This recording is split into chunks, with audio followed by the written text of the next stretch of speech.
Okay, I'm really hoping this is the last one. Really hoping that this is the one. Okay, bitrate is good.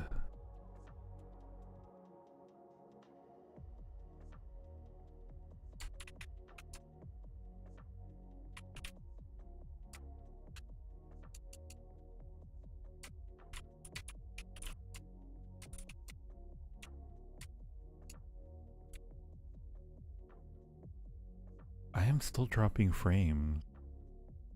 But why? I shouldn't be. Bitrate should be good. Bitrate should be good.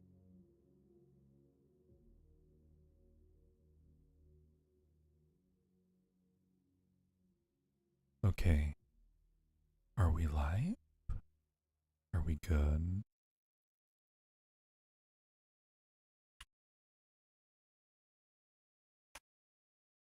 Hi, Autumn. Can you hear me okay? Yeah, we're going through it today for sure. Hi again. Is is everything much better now? I hope. Crossing fingers. Crossing fingers really, really hard here. Hi Autumn. Hi Pony. Hi Sin. I apologize. Um you can? Okay. It's promising. Promising so far. This is promising. This is good. I am liking where this is going. A little low on you? I'm not sure what I can do to raise volume because my volume already shows in the orange, which is you hear music too? Any louder and I'll peak my microphone and that'll be ultra compression. Sounds really, really rough on the ear. So I'm not sure if there's anything else I can do. Yeah, there's no... Yeah, I don't have another volume thing here. Cause it's already at orange for me. Yellow. You hear me now? Wonderful, splendid. Finally, I am heard. I've always wanted to be heard. I'm excited to be heard. Finally. My plans have come to fruition. It is time to execute the plan. Your computer volume. Hi everyone. Okay. Let's all take a deep breath now, because I think we're actually working now. We're actually up. We're actually going. How are you doing? Let's start over. How's everyone doing? I hope you're doing okay. I hope you're having a wonderful Sunday. I know I have been, aside from the technical issues, but hey, y'all didn't stop believing in me. You didn't stop believing in me. That means so much to me. You know what? You know what, chat? Chat. Well, before we continue, are we lagging anymore? And sounds good, right?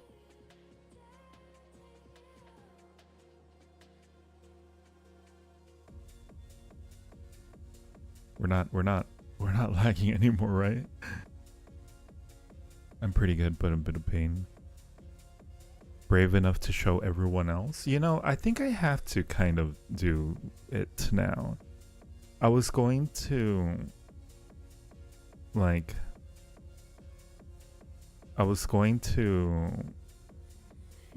have it as a special for something else in the future, but I kind of think that if enough people are interested here, I think I would.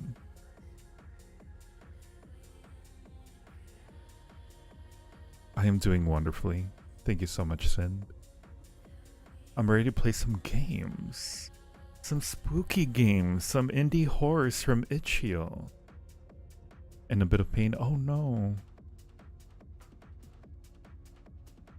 The end of the color guard flag? That does not sound pleasant at all, Autumn. I really hope you get better, Autumn. No buffering nor lag. Nice. Thank you, Autumn.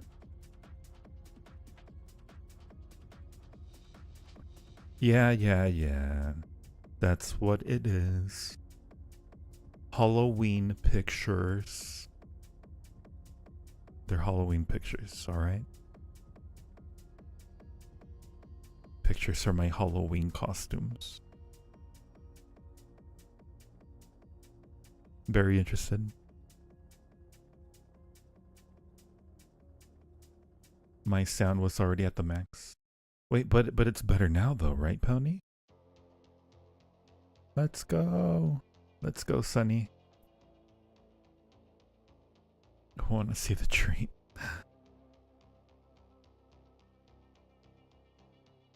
Are we missing anyone? I hope we're not missing anyone from the last stream that didn't work out so well. I really hope we haven't.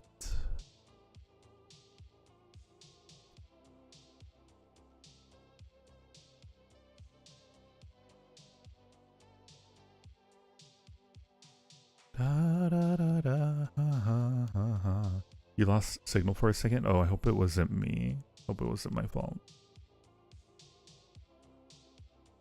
Oh yes, I should preface this that all the game. Okay, so we have like about 40 games on roulette that Ronnie and it looks like Sunny helped too.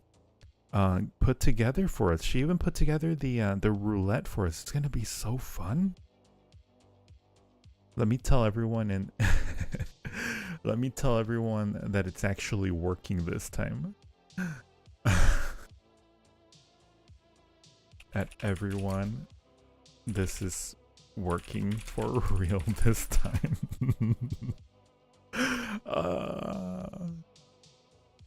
But yes, I have to make it up to you. I will show you my Halloween costume.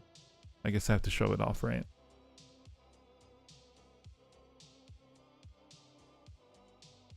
Where's Ronnie? Ronnie, are you there? Ronnie, my dear. My dearest Ronnie. Ronnie. Come out to show your lovely face. For we are waiting for you. Well, I'm the one that's no pressure. Halloween pics? Please do show us. Oh, I will show. I just I wasn't planning on it for surezies, but I have to really show my gratitude to you for not giving up on me today. I have to show my gratitude, so I will. But I'm not sure if Ronnie's here. Maybe we can play a little bit and then we'll do a little show and tell. What do you think? Take a start rolling the roulette, and then later on we do show and tell. I think that's a good plan. I think that's a good idea. Just get everyone here first. What do you think? What do you think, my loves?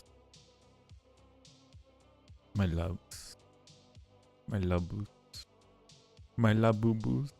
Who's my labubu? That's you.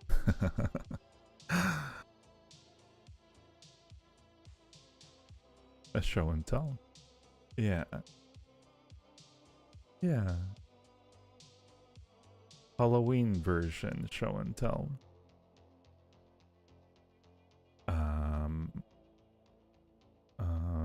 One moment, everyone. One moment, you beaut. Oh, I gotta something real quick. Let's get it transitioned. Put the spirit into Labubu. You are now one with the Labubu.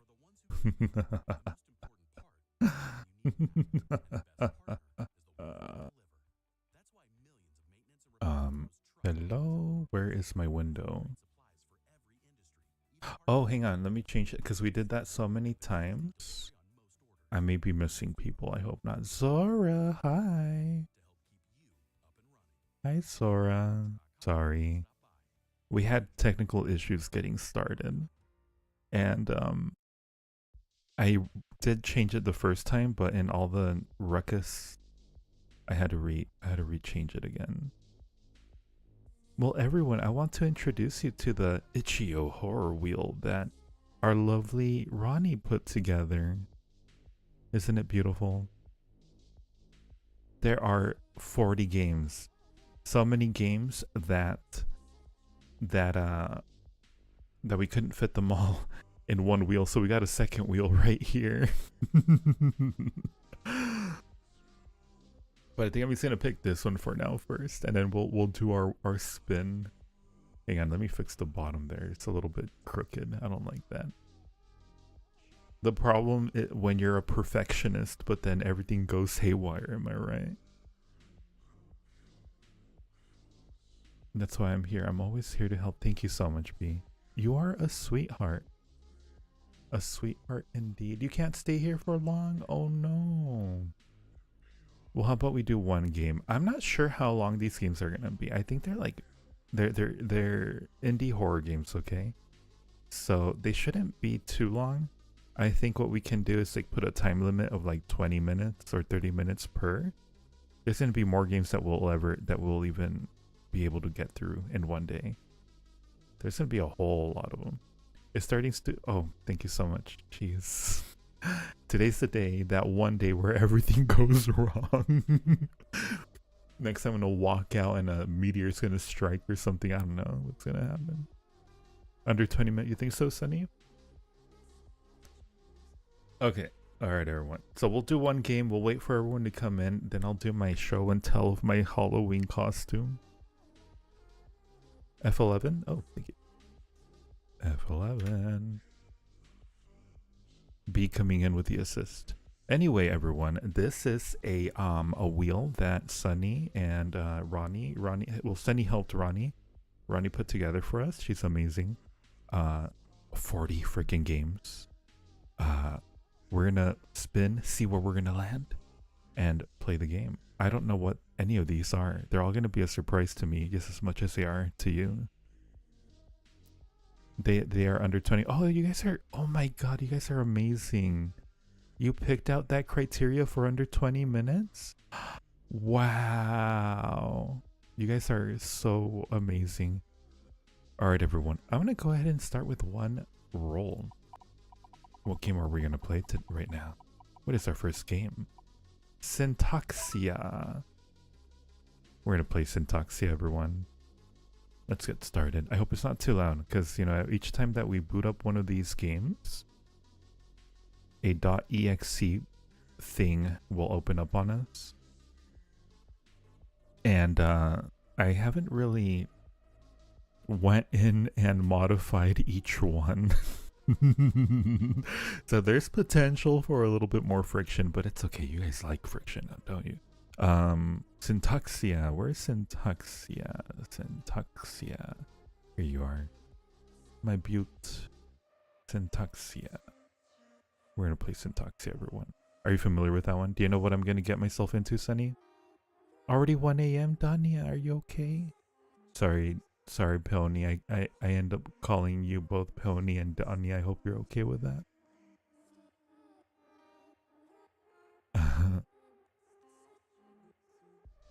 We will let you know. Thank you, B. Welcome back, Ronnie. Oh, it's a demo. Okay. Syntaxia demo, everyone. Do you want to run this? It says Windows Defender. Smart screen prevents an unrecognized app from running. Run anyway. Screw it. We're doing it live. We're doing it live. Everybody, please, a big thank you to Ronnie for putting all this together. She is amazing. The most amazing ever. Like, holy shit.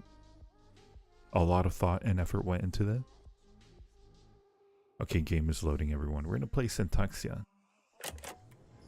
Ooh, you hear that? If the game is too loud, let me know. I'll see what I can do. Now I just gotta capture the game. One moment, everyone. One momento, por favor, s'il vous plaît. Is it still showing? Oh my god. I swear to Christ himself. Oh, that sounds nice.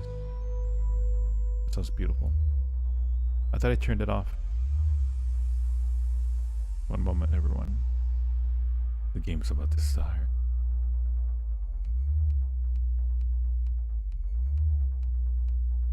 Okay, everyone. Syntaxia is our first game. Let's get started. Select our language. What? Okay. I think English is good. You guys are good with English, right? Y'all are okay with English, right? Okay. I don't know what my blood type is. Val. Blood type. No freaking clue. No. I'm a vampire. We don't have blood types. Alright. Reset nightmares? I have no freaking clue what that is. Next. Thank you for completing registration process. The system will now reboot. Oh, okay. Cool. Okay. Does that remind you of Buckshot Roulette? You wake up in an unfamiliar place. Feeling parched, you decide to get up and look for water nearby. A and D. Okay, got it. Ooh. Okay, we're gonna look for water nearby. If we were water... Oh, you see that? Something popped up right there. There's a crucifix here. Oh, you try the door. You suddenly hear a noise from nearby. Okay. Well, I would really like some water. I am parched. Wait, you see that? You see that little thing popping up over here? I'm hearing sounds. You know the sound? The sound design in this game is actually pretty neat. Hey!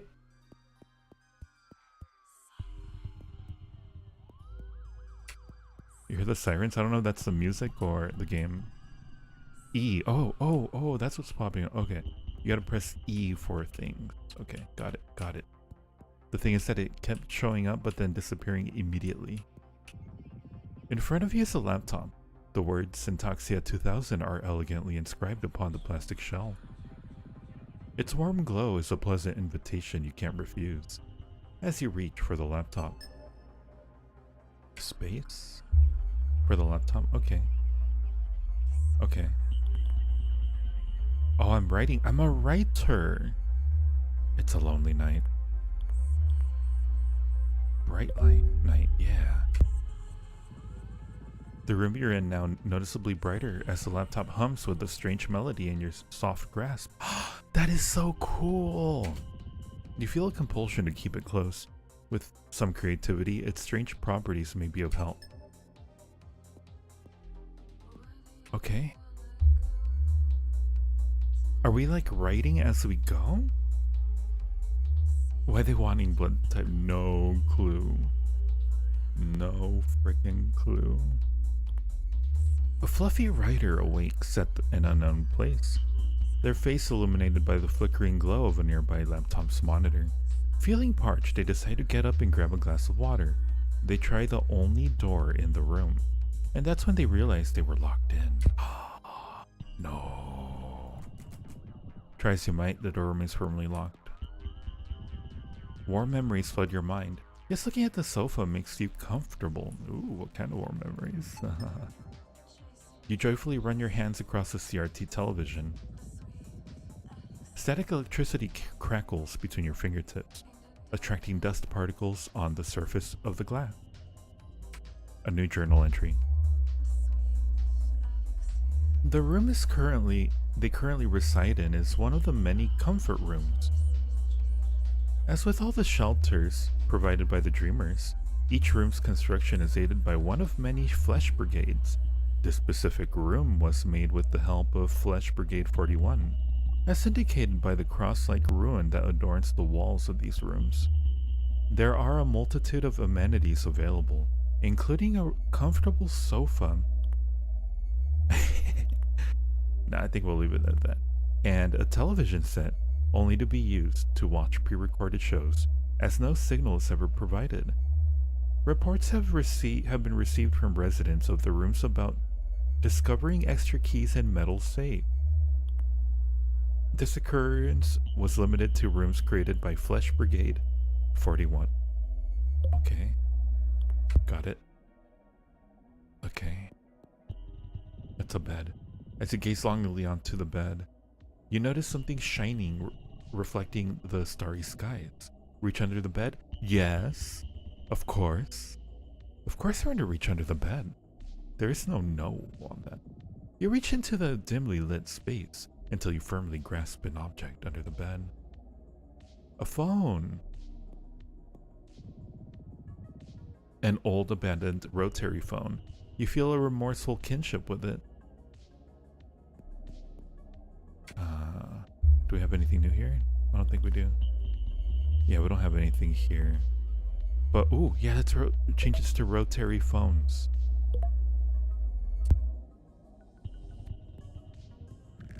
The phone feels lighter for some reason. When shaken, there's a distinct clinking sound from within. Smash the phone open? Obviously. That would just hurt you more than the phone. Oh. Okay, so we can't do anything with that just yet. But can we do anything with the sofa, perhaps? Did we check the sofa for anything? No, wait, there was something about the stars. The stars seem especially pleased today. So what happens when you click on the red underline? So this seems really neat. You can change the story and it seems like it takes place in the real world. So when you change a word from something to something that exists in the room, you can select it and it'll affect the room itself, so you'll be able to interact with it the way that the story says that you would. It's so cool. It's so cool. But we gotta figure something here. There's something that I'm missing here. They tried the only door. Wooden door. Wooden door. Let's try that. Let's try that. The wooden door. Try as you might. The door is firmly locked. Ah, that didn't change anything. How about we change Fluffy Rider to Furry Rider? Yeah. Are we a furry rider now? Are we a furry rider? No, we're not. Bright night. We'll leave it at bright because that was good. Sleepy. Yeah, maybe we'll go to sleep. Maybe we'll go to sleep. We fell asleep. Hi, Ireland. How are you? Welcome. Oh god, we're just gonna stay asleep. Maybe we're not sleepy anymore. Let's go back to furry. And sofa, pile of rocks. What if we put pile of rocks? It's a pile of rocks. A very out of place pile of rocks. They are surprisingly cold to the touch. You think? What if we change it to toilet? Oh, that's an old-timey looking toilet. A rather dirty toilet towers above you menacingly. There seems to be something inside. Reach it. All right, Silent Hill. After a small battle with the toilet, you manage to retrieve a grimy valve. What can we use the valve for? Is it for the door? Hang on, we're cooking. The valve, metal safe? Hang on. Maybe we can use it to break something. One moment. Hang on, everyone. Maybe we can go back to the toilet. And maybe we can use valve here. You'd rather not go through that again. I know somebody that would. What can I do with this? Can we see it? It's gonna be, we're gonna do the show and tell right after this game. We're gonna do it right after this game, everyone. You're gonna go to bed? Oh, but show and tell. How do I use item? How do I use item? Maybe I could use it here. Slight hum. Okay, that's not different. Maybe we should change the toilet to something else. Hang on a moment, everyone. Toilet to sofa, rotary phone. We haven't tried soap bar.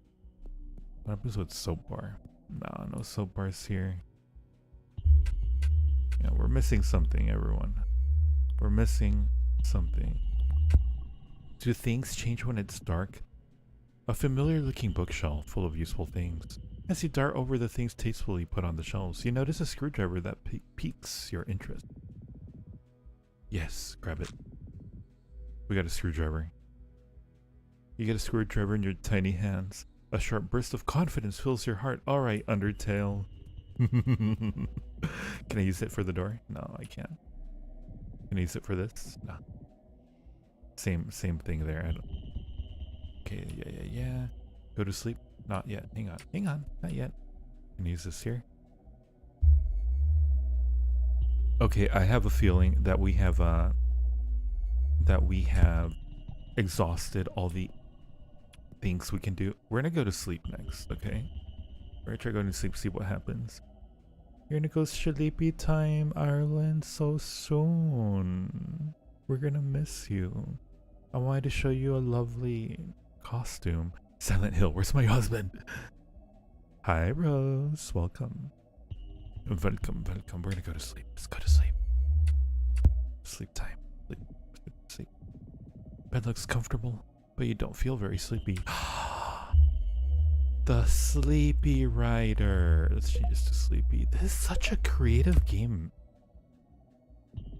Go to sleep. I love it. You're lying down, but you find it hard to sleep. There's something underneath the bed sheets. A tiny battery cell. You put it in your pocket. Nice. Alright, we're not sleepy anymore. How am I accessing the laptop while I'm sleeping? That doesn't make sense. Back to furry. Alright, we have batteries. What do we need batteries for? Do we need batteries for anything?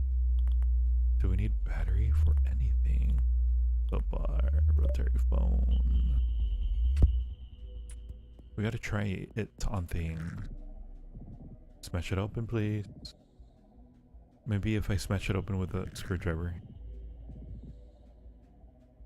Hang on, not yet. Screwdriver, okay. Okay. It worked with the screwdriver. I heard things hopping. Around. It was strangely relaxing. Oh, and you also found a key inside. You carefully slid it into your pocket. We have a key. Let's fuck. Alright. Open door. Key fits snugly into the keyhole.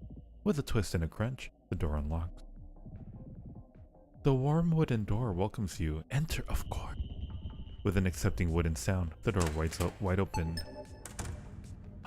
We have a new journal. Chapter 2. Uh-oh. An unknown program found its way to your system. Please investigate and determine its safety. Show me. Bedroom, hallway. Wait, what is this? What are we doing? Oh. This is like different paths that we could have taken. That's pretty cool. That's really neat. Okay. Hallway. Okay. This looks good. Alright. Looks okay to me. The wary fox enters the maze. Somewhere deep, a sleeper opens its eyes. Spinal fluid flows. Yuck. Coalesced and virulent? The cold hallways, no, let's call them warm, of the Sensoria complex were one of the more recent miracles invented by the dreamers. The walls were reinforced to be especially durable to prevent entities from entering or leaving the premises. This would be useful in events such as an occurrence of a third-degree eye event. A notable feature of these hallways is the network of plumbing that litter the hallway. Due to the constraints of the building structure, windows could not be installed in the hallways. Alright, We'll see how that interacts with the story in a little bit, everyone.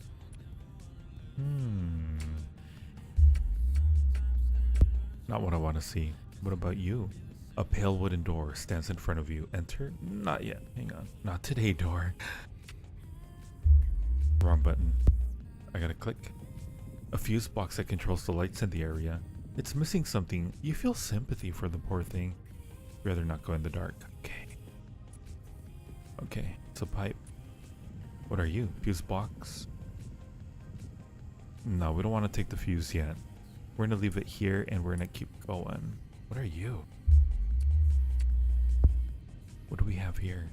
Wooden door, similar to the front door with a warning sign. It's locked. There seems to be no keyhole on this side. Rather not go in the dark. Okay. This looking okay so far. What do you think? Pretty safe? No? Yeah. I guess we'll try this door. Enter. Bathroom. We found the bathroom. Nothing new here. A regular run-of-the-mill bathtub. You peek inside it. Something about it makes you feel uneasy. You sense something in the bathtub. To your surprise, there's a handy little flashlight. A flashlight! Holding it in your hands, you realize it's lacking a battery. You put a battery in the flashlight. The bright beam of the flashlight illuminates the path in front of you. I love it. Beautiful. What do we got here? Oops. We don't want to look at this yet. You twist and twist, but no water comes out. Bummer. You also notice a sturdy cabinet compartment attached below the sink. You try to open the doors, however the door is locked. The cabinet remains victorious. Okay. There's something about the windows, toilet, wall hydrant.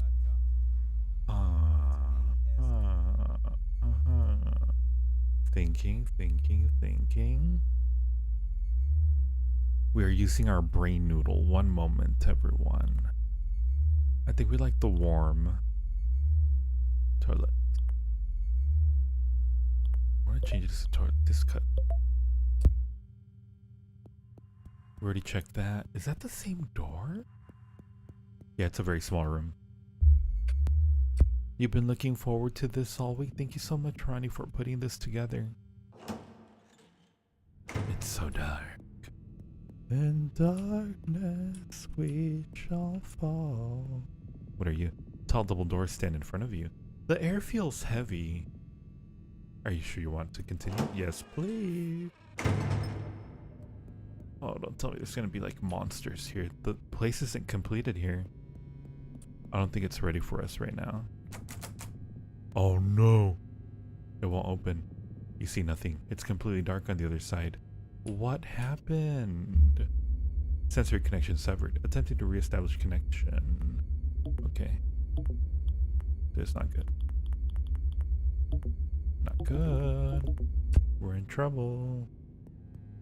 We are in trouble, everyone. Before you stand, a seemingly endless void. It's a vast emptiness stretching out before you and echoing with an eerie silence. In the dark, silent depths below, an overwhelming presence of a lurking presence envelops you. I don't like that. Oh, something very wrong. Oh god. I think we're in trouble, everyone. We're fucked. I think we're fucked, everyone. We're gonna die.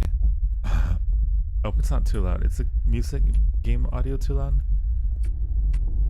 I can't even bring up my laptop anymore.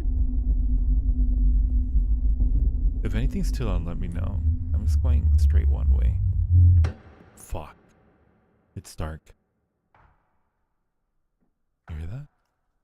What is that? What is that?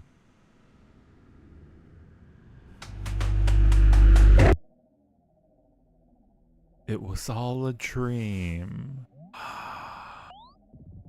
With your heart racing, you have awoken from a strange dream. However, the room around you looks just like you last left in your dream?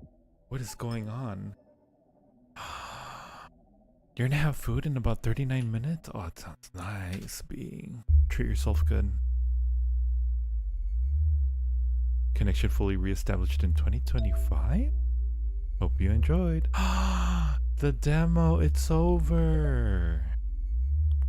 I think the actual game is coming out. Very nice. This is a very creative game. Really cool. That was really cool. Follow Syntaxia's community. It might be out already too. I'd have to take a look. Congrats on finishing the game. Would you like to check out your timeline progress? Sure, why not? I wonder if there were other paths that I could have taken here. But I don't see that I can. Maybe it's a little restricted because it's only a sample, right? What do you think? What do you guys think of Syntaxia? That was fun. That was really creative. I really liked it. Some of these indies are more creative than we realize. Loved it. Syntaxia, everyone. Where's my jam? It's so quiet all of a sudden. I want to put my jams back on. I need to refresh my music. One moment, everyone. Are y'all doing good? Did it jump scare you? Is it loud? Is the game loud? One moment. Do I got everything here? Things are a little quiet all of a sudden. In darkness we shall fall. Oh, here we go. Yeesh. Suddenly my music is off now. I don't know why. Let's try a different song. One moment, having fun. Having a bit of another technical issue, I think. You're gonna go eat some white chocolate raspberry. Oh, that sounds delicious. That sounds so delicious. Volume? For some reason, YouTube Music doesn't want to play for me anymore. But why? What did I do to you, my YouTube Music? Did I hurt your feelings some way? Is it because I said the thing about ad blockers? I think that might be why. I think it's because of that. Oh, there we go. It was muted. That was weird. Really weird. I hope these are royalty free. That would be embarrassing if it's not. Hang on a second. Let me just play it safe here. I'm gonna play it safe for a little bit right now and make sure I'm not playing any bad naughty music. You're working on some assignments right now? It was good volume for you and I'm doing right. Sorry from Halloween. Sorry from Halloween? What were you doing for Halloween? I'm intrigued. I'm curious. What the fuck are you doing?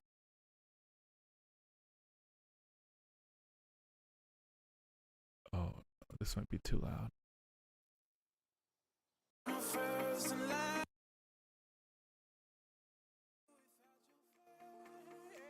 It's not bad. Not too bad there. Okay, everyone. Hang on a second. I did say after the first game now, didn't I? Didn't I?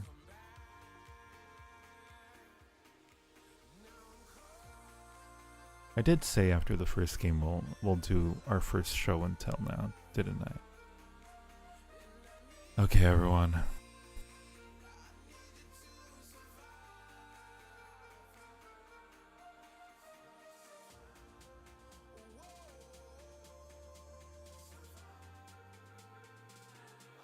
I took a few pictures for Halloween.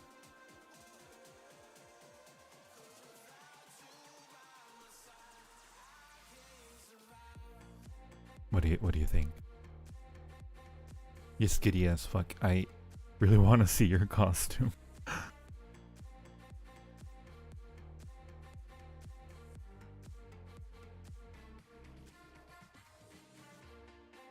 I hope your assignments are going well. What you had put up on Discord is beautiful.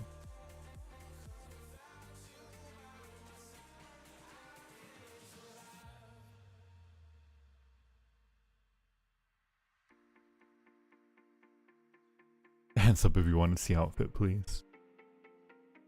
Okay, I go hide now.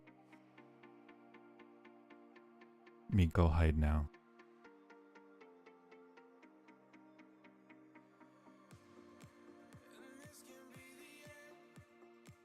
You know, I was considering having some naughty ones for Patreon. But I'm considering having it for Christmas for my Patreons. A little naughty. For Patreon. For Christmas, perhaps. Perhaps. I haven't decided on anything. You think so, Sunny? You're making me blush. Honestly, I'm actually pretty surprised that it fit as good as it did, because it was a... These gifts were... These were gifts. These costumes. The pirate one is a gift from my dear B over here, and the Victorian era one is a gift from Ale.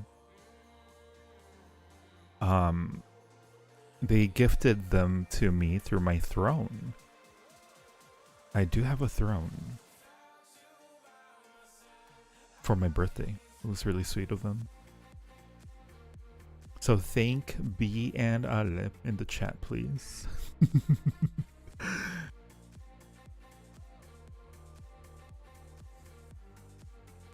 Thank you, Ronnie. You think so, Autumn? Thank you, Evie. Hi, Evie. Haven't seen you in a while. So nice to see you.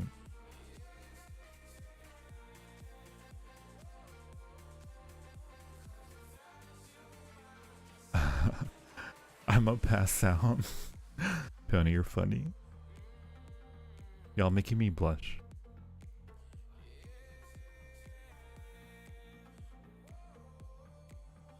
What if I like make them tiny and play games with them tiny here? I don't know. As my little reveal. Is that too tiny if I do that? Would that be too tiny? I think we could. This would work, right? This is my costume reveal stream anyway.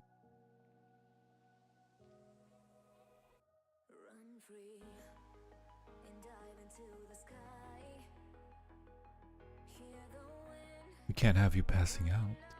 No hiding. You're friggin' smack. Aw.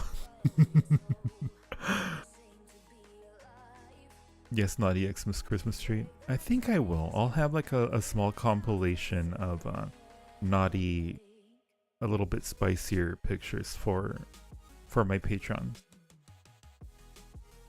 For my my not safe for work patrons.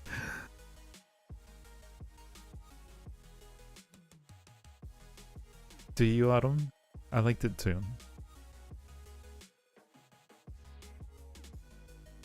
You will not go to bed with a huge smile on your face. Aww. You're gonna go to sleep now? Right now, right now? You weren't kidding that you were really sleepy. They will distract me too much. Trying to show the appropriate amount of excitement about the costumes. Sunny, you are a charmer. Normal and fine and normal. You're very sweet. You're all very sweet in the chat.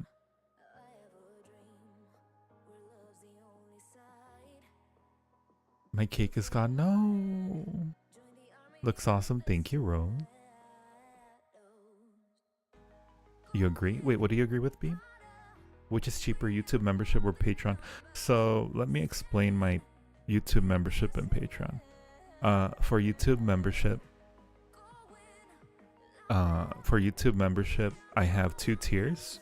I have the tip jar tier, which gives you access to all the emojis. All the emojis that I have here that are special for chats. Like these here, for example. And it's also just more of like a thank you. Sorry about the dogs. You guys probably hear dogs in the background. It's mostly just like a thank you for I guess to support the channel. But it's mostly just that. It'll be a little symbol right next to your name on YouTube and emoji. Then there is also the next tier up, which is the Magic Circle, which is about $5 a month. And that one grants you 1 additional exclusive audio a month.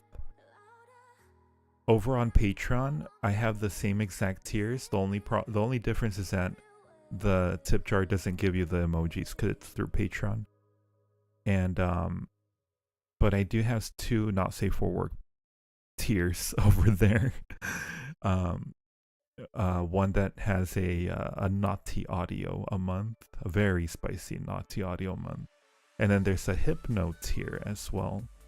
One that gives you a nice sensual, I guess to put it nicely here,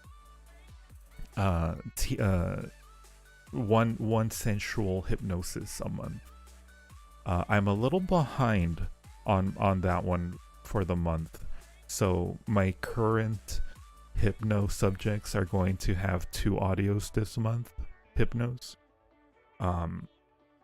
But yeah, that's the difference really between the two, between Patreon and YouTube. Now, in terms of like the ones that are equal, like the Magic Circle on YouTube and the Magic Circle on Patreon, they're the exact same price. The only difference is that YouTube gives me a little bit less of that percentage to the creator. It gives a little bit less percentage to the creator. I think it's like a 50% that the creator takes, whereas Patreon takes a higher percentage. So, but it's up to you really, wherever you want to join, if you want to join. B, welcome back to the Magic Circle. Look, you have your little golden shiny there. My dreams will be filled with pirates now.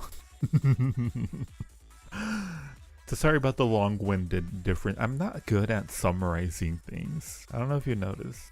I'm bad at summarizing things. Do I have calluses on my hands? I do. I also have a little bit of like anxiety too. I tend to like bite my fingers. It's a bad habit. It's a very bad habit.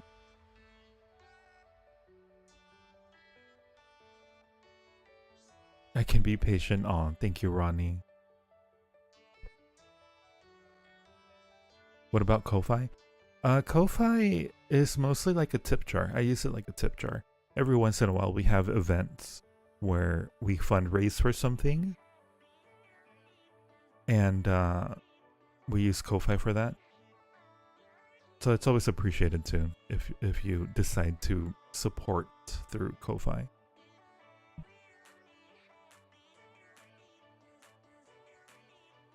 Normal reasons. Sorry. No need to be sorry. About me with my anxieties?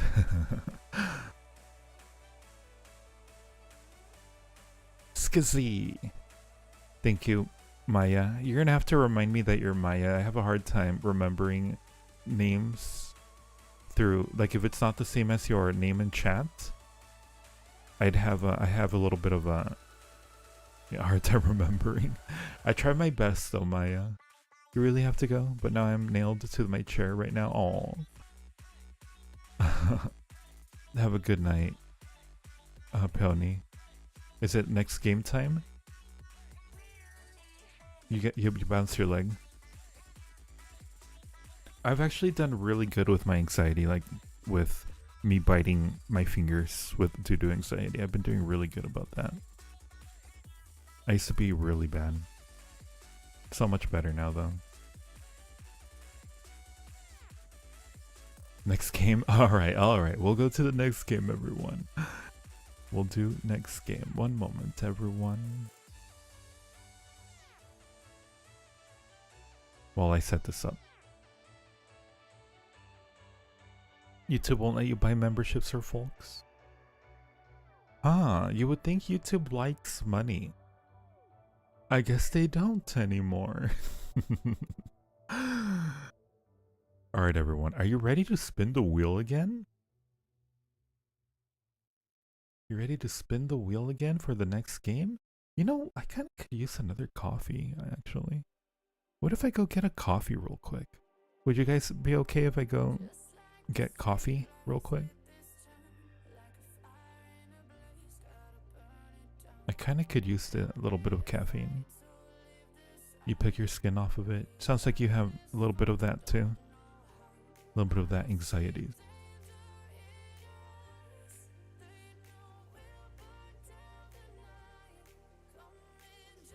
It's been worse for me. I'm glad it's better.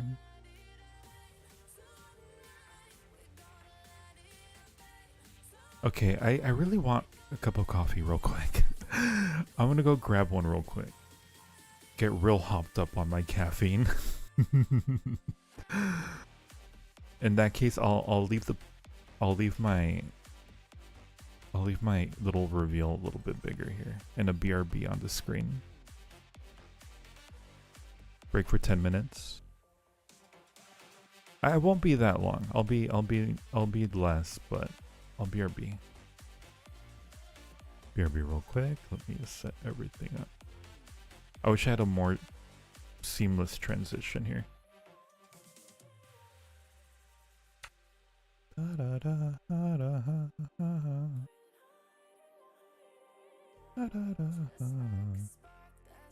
These better be royalty free, or else I will cry hard tonight. These better be royalty free. What am I talking about? What am I talking about? Alright everyone, BRB real quick. Just gonna get some coffee. BRB. Nope, that's not what I wanted to hide.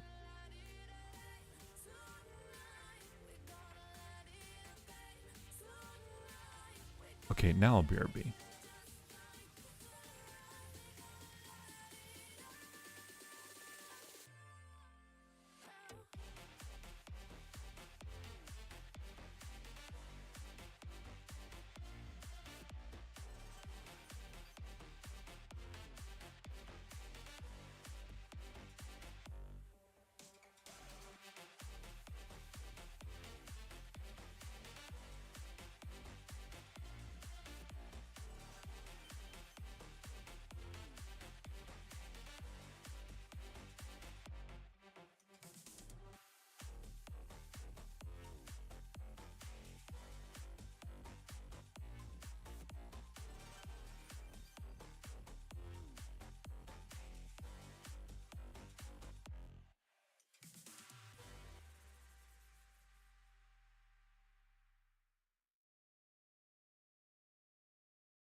everyone.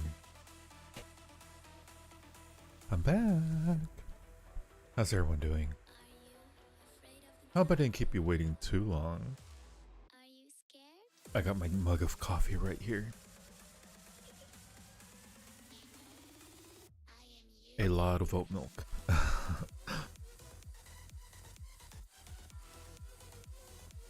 I think we're almost ready to get started. Syntaxia was so fun. Very creative. I'm very curious how they're going to continue on that game. Thank you, Maya. Thank you, Sunny. I appreciate y'all. Was that your phone vibing? My phone? Not my phone.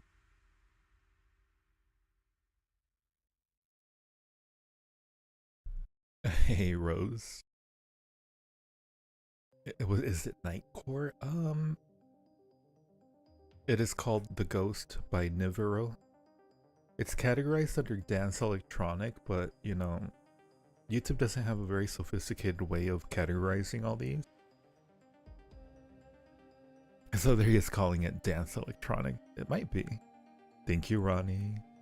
Are y'all ready for another spin? I'm ready. Let's go.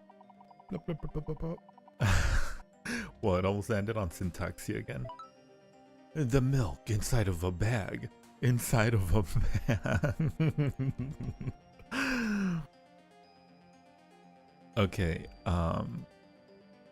okay, we got this game next. The milk inside of a bag, inside of a bag. That is funny. Okay, let's find it. Let me find it. I already have it downloaded. If it wasn't the phone vibing, then what was vibrating? No idea there, B.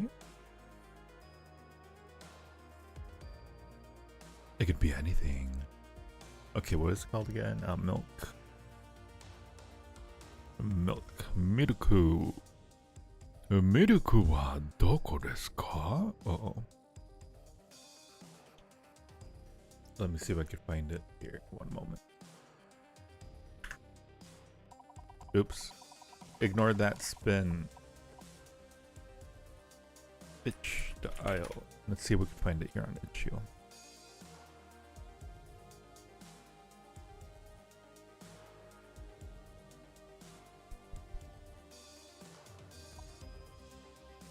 Oh, what are the odds of spinning the same thing again? Milk inside of bag. What are the odds, I swear? Here it is. It might be not a downloadable one. That might be why I didn't download it. Ah, yeah, here it is. Okay. I don't want to read it. I just want to jump into it. I want to be surprised. How do I start the game? More information. Buy now. Oh, I gotta spend $1. You know, I don't know if I wanna put my payment information into this one, into this site. I think I might skip this one if you guys are okay. It looks neat, but I think it'll be for another time. Hope you don't mind. Away we go.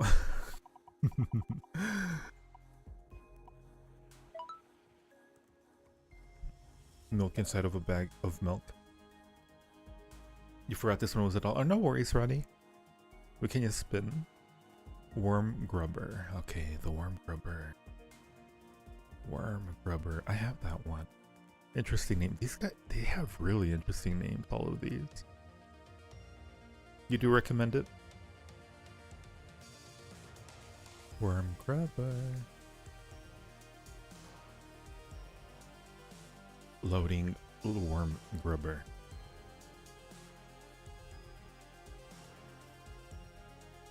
It's an internal portrayal of social anxiety and depression. It's amazing. I'll have to look into it.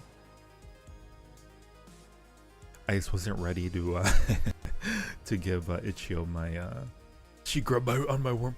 Whoa. A question for you guys. Is that game audio too loud?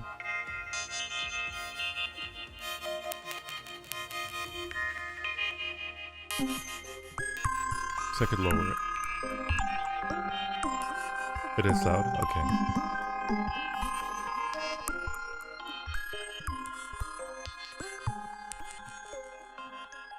Gonna notch it down a few notches. We're gonna load the worm grubber.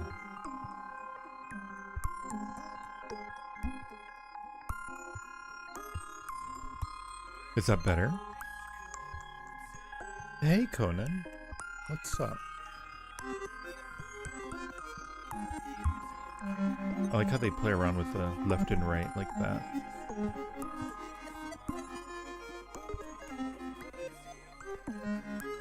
Sorry, one moment. Just trying to get the game captured here. Here it is. A bit louder than me? I lowered it a little bit. If it's still too loud, let me know and I can lower it for sure. No problem.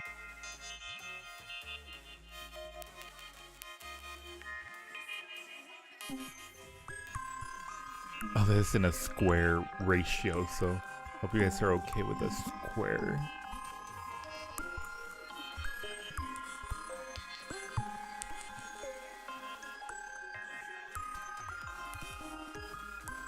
Okay, are you ready for Worm Grubber?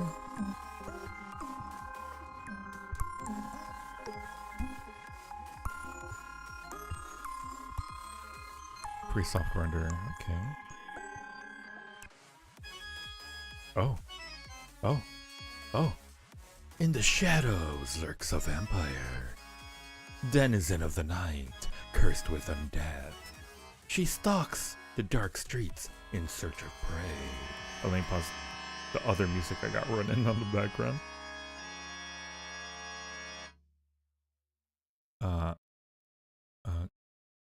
An unlucky soul, out too late, shuffling home from the pub.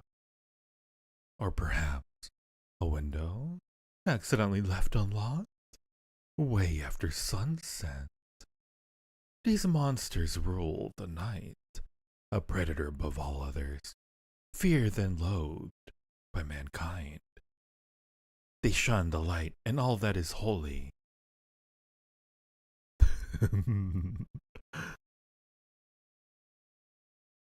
Oh, I gotta click again. Ultimately, no one is safe from this mysterious villain, the dangerous vampire, Mollicent M. Milligro. Not exactly.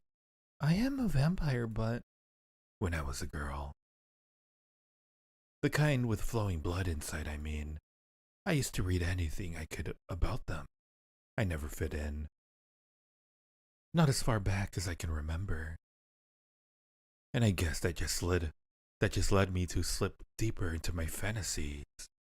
According to the church-sponsored vampire hunters, they were nothing but evil beings, demon-animated flesh that rejected death and consumed the innocent to survive. According to my novels, however, the idea of a mysterious, brooding villain is too romantic of a concept to resist.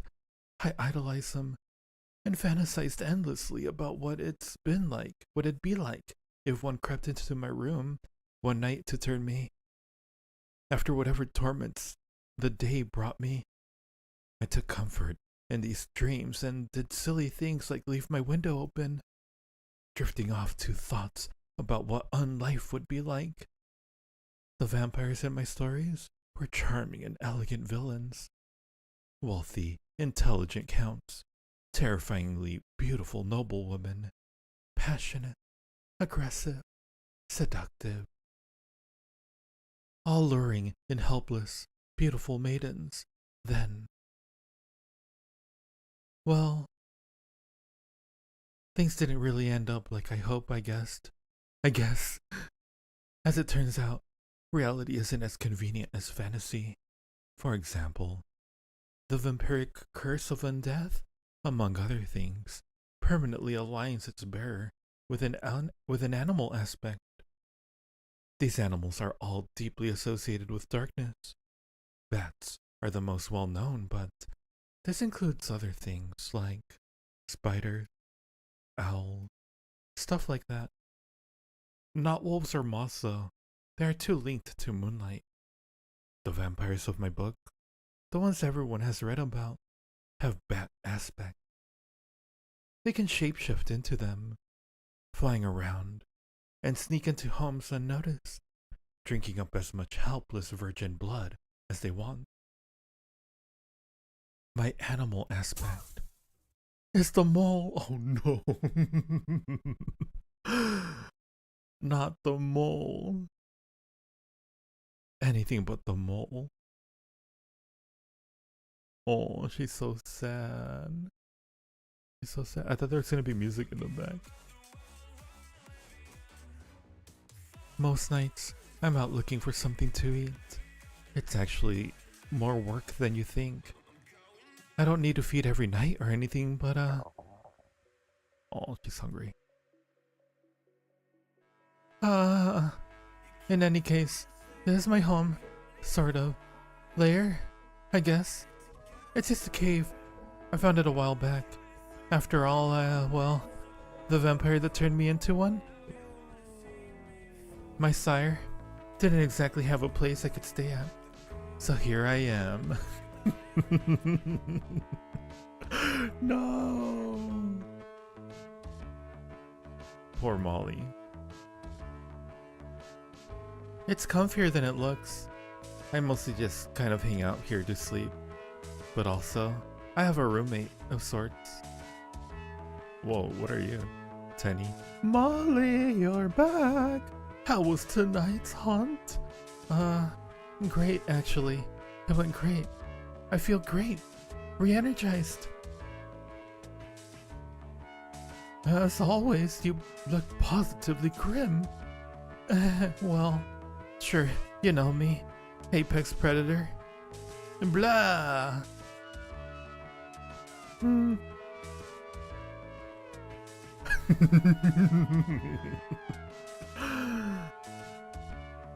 Yeah. I have been eagerly awaiting your return, you know. We have so much to do, so much to prepare for. But I need you to stay focused. Yeah, of course. You were deciphering those fragments.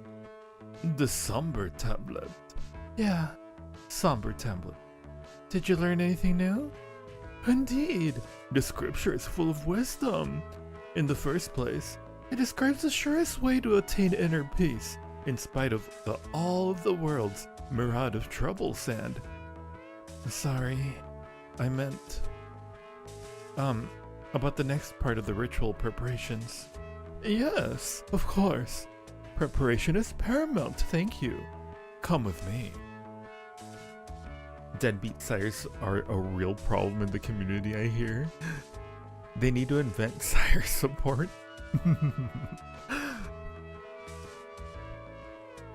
This is the Tenebra's daughter, Shard of Darkness, the Abyssal Consort, the Stygian successor. I just call her Tenny. Oh, I forgot. I didn't know who was talking there.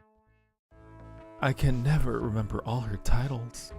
She's some kind of shadow god or something? She sure acts like it. She can be a bit princessy at times. But once you get past her pushiness, she actually is really nice. I thought she was a ghost at first, actually. She's pretty cool though. This place is filled with traces of the temple, and there's murals depicting her. She looks a lot scarier in those.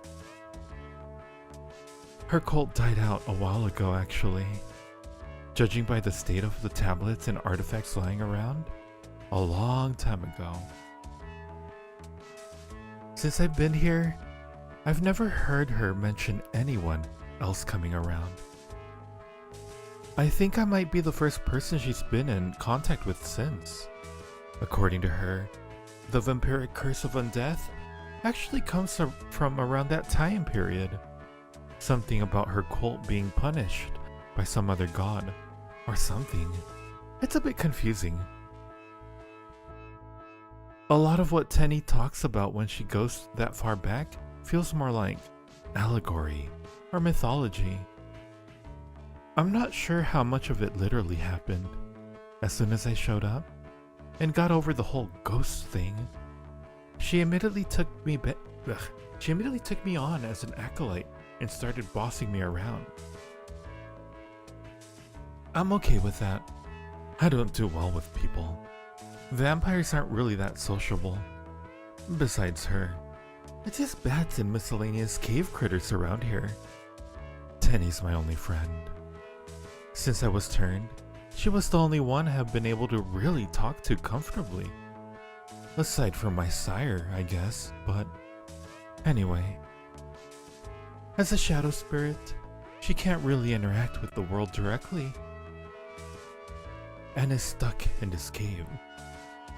She needs a pair of corporal hands to help her sort out all this cult stuff, and I enjoy her company. I'm happy to help her with whatever she needs. This area is I don't know how to say it in a way you'd understand. It's got an aura to it. I don't know if you can feel it, but there's a pull. If you concentrate, you surely feel it. I am most certain there is something important under this pile of debris. Basically, what she has me do is dig up these bits and bobs from her cult. We're working towards this ritual that she wants to complete, and to do that, we need the artifacts. I can't really feel the aura, by the way. So, just dig around here, huh? Under this big rock? If you could. If my suspicions are correct, this will be the most important piece. Let's just get this out of the way first. You better not be turning people without planning on helping them get on their feet as vampires. Can you imagine turning someone without helping them with the transition? It's a hell of a transition. We need them like we need unions. Whoa, I just came back. I can't see the pig. Is it too small? Is it too big? Is it not visible? My Halloween pictures? Let's just get this out of the way first. Look at her struggling. I'm a vampire. I'm supposed to be strong. This kind of thing is no problem. Molly? Molly? I got this.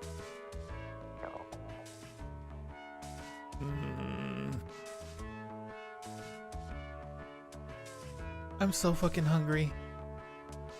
You should try, you should transform. And try digging out, around there. Then you can pull it out, I think. Yeah, okay. She mole transformed. Alright. Come on, Molly. Did she have undies? Were those undies on the mole? Wait, hold on, I think I got the thing.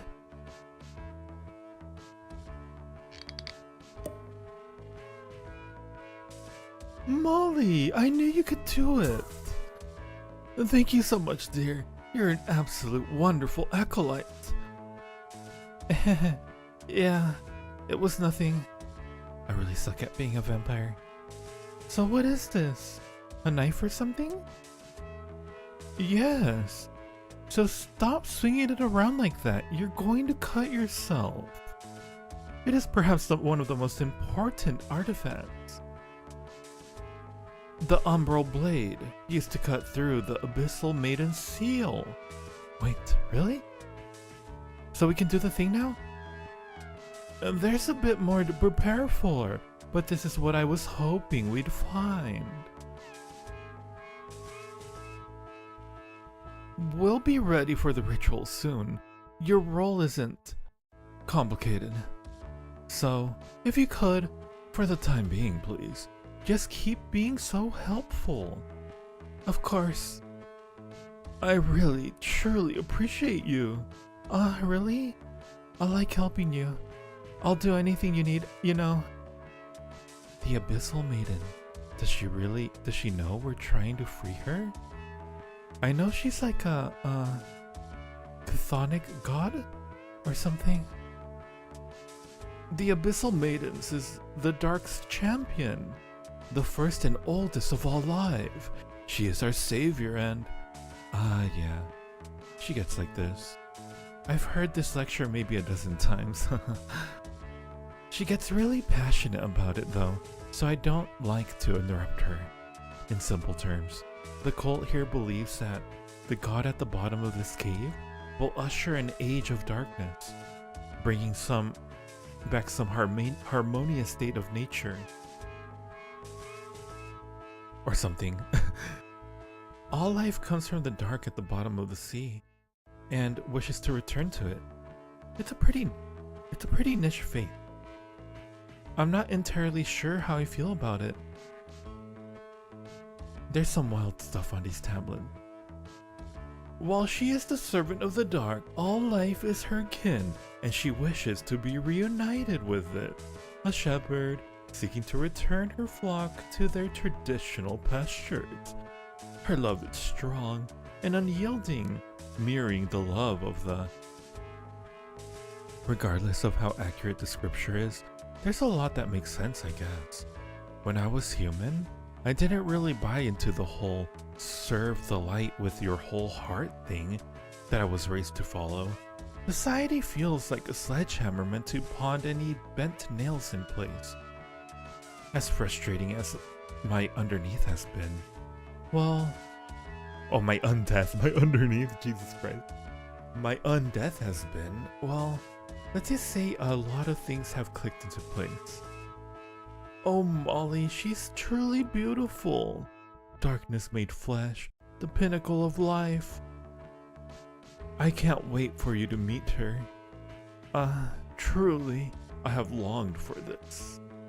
She has been separated from the rest of the world for eons, deep in slumber, preparing for her role, just as I have.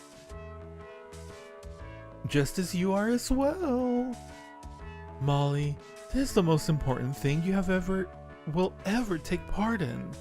Nothing compares. Your service to the maiden will allow her to change the world. Yeah. I get how big a deal this is. Don't worry. I'm with you. Oh, Molly. You are so precious and dear to me. I don't know what I'd do without you. This is funny. Oh, one moment, Zara. I'll make it bigger a little later. No worries. No worries. Welcome back, B. How's your food? What kind of food did you bring? This is a tale of the mother, Earth, and all her two daughters, sea and sky. In the beginning, the light's gaze touched all of creation. There was nowhere to hide from it. The great mother, Earth, was unborn under its all-seeing eye. The light knew the Earth and her secret. It resented having to share the heavens with inferior beings, but was otherwise content in its dominion over all creation. Within her heart, the earth was lonely. The heavens were filled with her kin. But they were far from her, and the light was everywhere. On one side, the sun beat down, hot and relentless. On the other, the stars peered from every direction. She dreamt of a peaceful beauty that could not exist. That beauty was darkness, and she longed to bring it into creation. She tried, in her darkest places, deepest places, to birth it. The light, ever jealous, denied her dream Darkness was existence without light, and it would never abide this. At every turn it foiled her, reaching deep and smothering whatever darkness it could touch. The mother was furious. Her surface boiled and quaked, and her shouts coated her surface with thick clouds of ash and gas. Her first daughter, Sky, was born from this fury. The mother was sorrowful. She wailed and wept, and water collected in rivers and basins, filling her deepest places. Her second daughter, Sea, was born from this sorrow. This story is very pretty. Goes very deep. The daughters embraced their mother, feeling her anger and grief as if it were their own. They too sought to bring to darkness into this world, to comfort their beloved mother.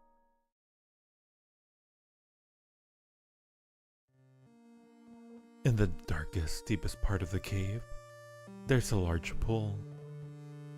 Light has never made its way down this far, not once, in all the years since the earth was born. Darkness flows, thick as a river stuck in time. It is tugged towards the heart of the earth. It pulls in the deepest parts of the world, creeping past the stalactites and stalagmites, tricking along every inch of the cavern surface, down and down, deeper and deeper. I flowed with it. This is a sacred place. Here, I feel connected to my mother. This is where I feel most complete. In the walls of the cavern, the earth's heart beats slowly. It is so slow and quiet I can hardly sense it, but as I sink deeper, my entire being resonates with every pulse. Once, this cavern was linked to the sea. As my memories stretch back, they lose their shape. I cannot remember this time, but I can taste it in the rock, in the water. I can feel the traces of primordial darkness burned deeply into the stone. It is a tomb, perhaps, but a cradle too. I was born from this well. This is the true dark that I have ached for, an ache that stretches back further than I can recall. That alone would be enough to make me love this place, but, there's something else here too. It's the pool of life. The animals are all alike in some way. Every single one is eyeless, having no light to see, and their skin, if somehow light were to reach this far, is ghostly pale. A small ecosystem exists in this pocket world, sustained solely by the trickle of nutrients, sediment, guano, and decaying matter from above, brought whenever the rains outside are heavy enough. They fascinate me, just like the rest of the cave's creatures. But, more than those noisy bats that take off when the sun sets, more than the nervous crickets that leap away from the slightest disturbance, I love these creatures in the pool. They exist in complete darkness and are completely adapted for it. In this space, I am free to expand. The boundaries I must maintain closer to the surface begin to dissolve, and I fill all corners of the cavern. Tiny crustaceans graze on the sediment and whatever film grows from it. Truly minuscule copepods, is that how you pronounce that? Tiny shrimp, crawfish. The scent of new water stirs them into activity, and they creep out of the muck to find sustenance. Small fish lurk, waiting for the sensation of water movement to signal the presence of prey. Olms, long, slim amphibians with feathery gill, cling to the sides of the rock. They wait, sometimes for years, unmoving, only to spring to life when something passes in front of their mouth. I touch everything inside and know their form, the delicate limbs of the shrimp, the smooth, slimy skin of the olms, the gentle beat of fish gills. They do not feel my caress. They do not have the capacity to acknowledge or understand my existence, but all the same, I cherish them. Most beloved, though, is the dweller at the bottom of this abyssal well. She is beautiful, truly beautiful, beyond any description I can give her. I will do anything and everything I can to free her.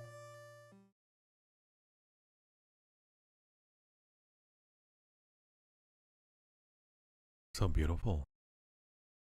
I think a poet wrote this because that's really well written. Like I said before, it's really hard to find humans to feed on as a mole vampire. Vampires don't need to take in blood that often to survive. But the more blood the better. Blood makes vampires more powerful, which makes in turn it easier to find prey. Feeding more than once, every several weeks usually means you get attention though. Vampire hunters want to stake you. Of course, and if there are any other vampires nearby, which is pretty much guaranteed in a city like the one I hunt in, they will do their best to put you in your place if you make too much noise. Like I said, strong vampires can feed more. And they also have a much easier time hiding the evidence. Weak vampires take what they can get, or get put down if they take too much. My sire made sure to teach me that, at least, if nothing else. Even the undead have outcasts. And at the bottom of the ladder is where I sit. In undeath. You have to know your place.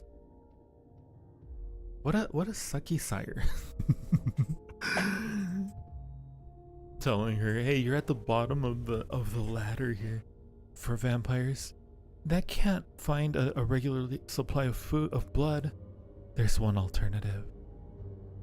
When in animal form, they can derive nutrients directly from that animal's natural food source. In my case, bugs. This is what I do most nights. I haven't had blood in months. A mole's diet primarily consists of earthworms and other small invertebrates found in the soil. The mole runs are in reality worm traps. The mole sensing when a worm falls into the tunnel and quickly running along to kill and eat it. Because their saliva contains a toxin that can paralyze earthworms, moles are able to store their still living prey for later consumption. They construct special underground larders for just this purpose. Researchers have discovered such larders with over 1,000 earthworms in them. Before eating the earthworms, moles pull them between their squeezed paws to force the collected earth and dirt out of the worm's guts. The lowly mole, Fetchard Orkey's Guide to Pests and Vermin. Worms, slugs, crickets, snail, roly-poly. The mole is a predator too. Oh, my poor little vampire. And quite a skilled one too. The only thing I'm good at is grubbing for worms. Oh, I feel so bad for her. She has big ambitions. If you rewatch it after he's done, you'll see them. Hi, Autumn. Welcome. What do you guys think of the story? There's a pool that's been growing ever stronger lately. I find it takes more work to stay up here. I usually only feel like this during the winter solstice. It's such a pronounced sensation. Surely you feel it as well, Molly? Maybe. I think so. Like, it's kind of like I feel heavier or something? I don't know. The sensation will grow. It should be much stronger than any past winter solstice. Stronger than even an eclipse. The Earth dreams of her daughter's rebirth. I still don't know if I really get it, but I know it's important. Molly, I really want you to understand what is at stake, for me personally. Huh? The priests that worshipped in this cavern had a unique insight into the origins of the world and its struggle. Using this knowledge, they discovered intricate rituals that could tap into the dreams of the earth. The knowledge of these dreams taught them the original language of creation. This allowed them to converse with that dream of darkness. Upon hearing the worms,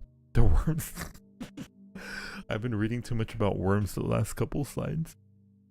Upon hearing their words, I awoke. I took form and left the world internally. For the first time since I was split from the body of my mother. The first thing I felt was pain. A deep, empty ache. I was lost. My connection to my mother was fragmentary, and although I did not know precisely what was missing, I knew it was everything.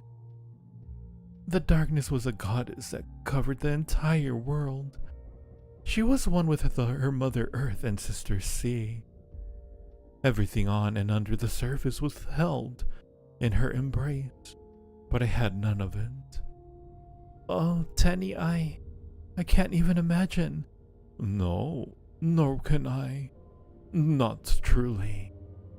All I can feel is the gap. The space where that knowledge and love once was, and the hole it left behind. With time, I began to understand the somber priests who woke me to this pain. I understood they sought to make me whole once more, and to wake the earth from her nightmare. This pain was not mine alone, and the earth's ache was unfathomably deep. The priests worked their hardest, despite persecution and constant setbacks. The outside world shunned their truth. They were declared pagans, heretics, blasphemers, and centuries worth of writing by somber scholars was destroyed. This cave was their final refuge, and the ritual was their last work. It was the culmination of all their hardship. They were to free the Abyssal Maiden. On the eve of their ritual, they were attacked. They sealed me away to protect me. I know not what happened after. Once I escaped. Years and years later, they were all gone.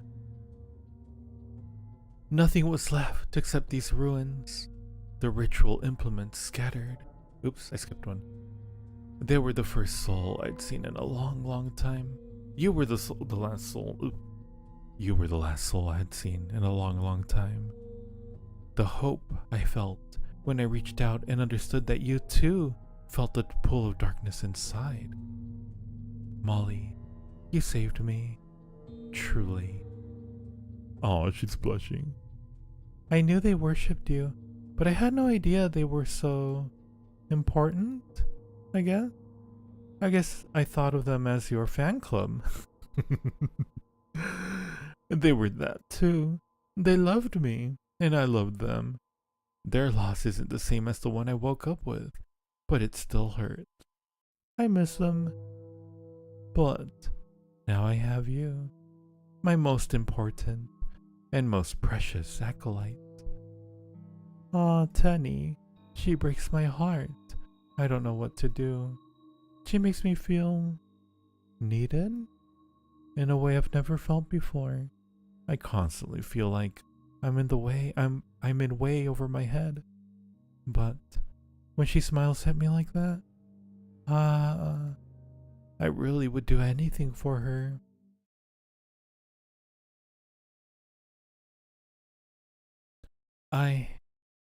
It's getting kind of scary in town. I don't know if there's something in the air. Maybe the aura from the cave Tenny has been talking about has a wider effect than I could have thought. There have been more people out late. And there was this weird guy eyeballing me. I can't tell what he was carrying, but there was something hidden under that big coat of his. It took a couple blocks to shake him. I'm kind of scaring myself, but I think he might have been a vampire hunter. I really need to feed. It's starting to get pretty bad. I'm pretty sure my sire had the same problems and, well, I am really sure I'm not cut out for this.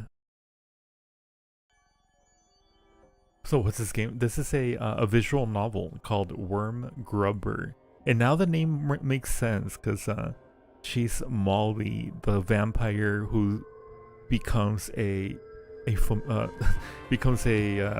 mole. Hi Kit Kat, welcome. How are you? Bestie. Ooh. We have friends in the chat, how cute. Short chat break. Short chatting with the chat break. How are you guys liking the story of Mole Grubber so far? Oh, that's his hand. Not a pet squirrel or ferret. Wait, what? How you doing, Kit Kat? Welcome to the stream. I need to rest my throat a little bit. A lot of reading in this one here. Your best friend? Your best friend? Welcome. Mikasa es su casa. Welcome to your humble abode. My humble abode, your humble abode. You're all welcome here. You posted a pic? I need to see. Hang on. I want to take a look. Gotta take a look. What do we have here? Oh, we have a new Discord. It looks so good. Okay, so you have a cheeseburger, you have some tater tots and fries. Are those is that chicken? Is that chicken I see there? I think that's chicken that I see there. It looks delicious. I want it. Give it to me. Give me one bite. I would like a bite of your food. How about I take a little bite? Come on, it won't hurt, I promise. Just a little bite. One little bite.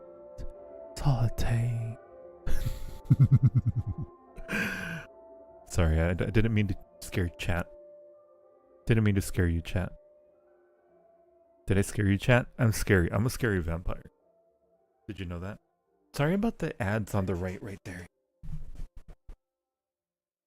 It's very sweet. I think so too. It's really cute. The story is so cute. Such a cute story. Gotta roll up my chair a little bit. Sorry. Gotta roll up my chair. Very delicious bee. Also, your membership emblem looks beautiful too. Very cute art style. I think so too. It really grew on me. It's very endearing. We've been besties for over a whole decade. Wow, that's amazing. Besties forever. Was watching a Pastra video before Ronnie sent me the link to this. Oh, Pastra. That sounds delicious. I would like one Pastra, please. With ravioli. Ravioli Pastra. Yeah. Sorry, I'm thinking about food too much. Thinking about the food too much. Wait, someone in chat said that they can't see my picture since we're taking a short break from the story. I'll make it big right here real quick.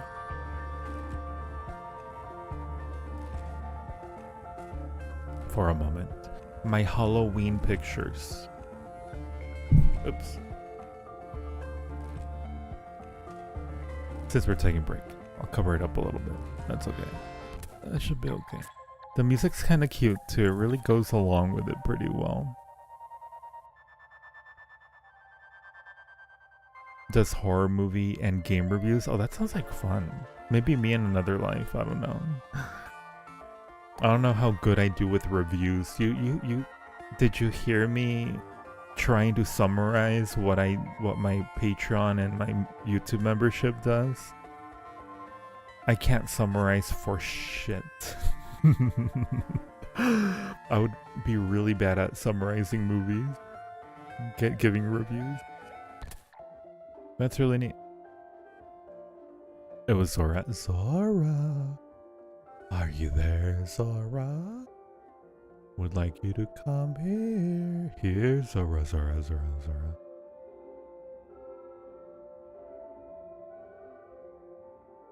Tell you what, Menji, I'll give you some popcorn chicken with 2 hash browns for a 2 noms on you. But I am the vampire here. I'm the one that does the noms. The numbing. That's me. Okay, everyone. I think we're ready to jump back in. Make my Halloween picture small again. Tiny. I think this is the only place you guys are going to see all these Halloween photos. I'm only going to share one in Twitter, on Twitter. Oops. So you guys get unique sneak peeks. Maybe I should post all of them on my Patreon. Maybe they should have full access. I think that would be nice. That would be a nice thing.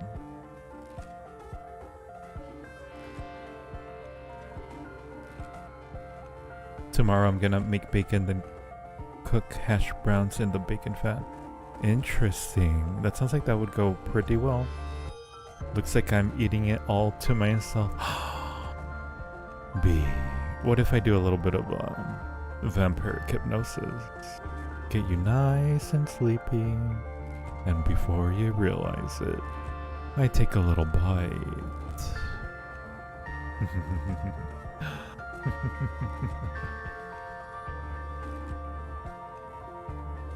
What do you think?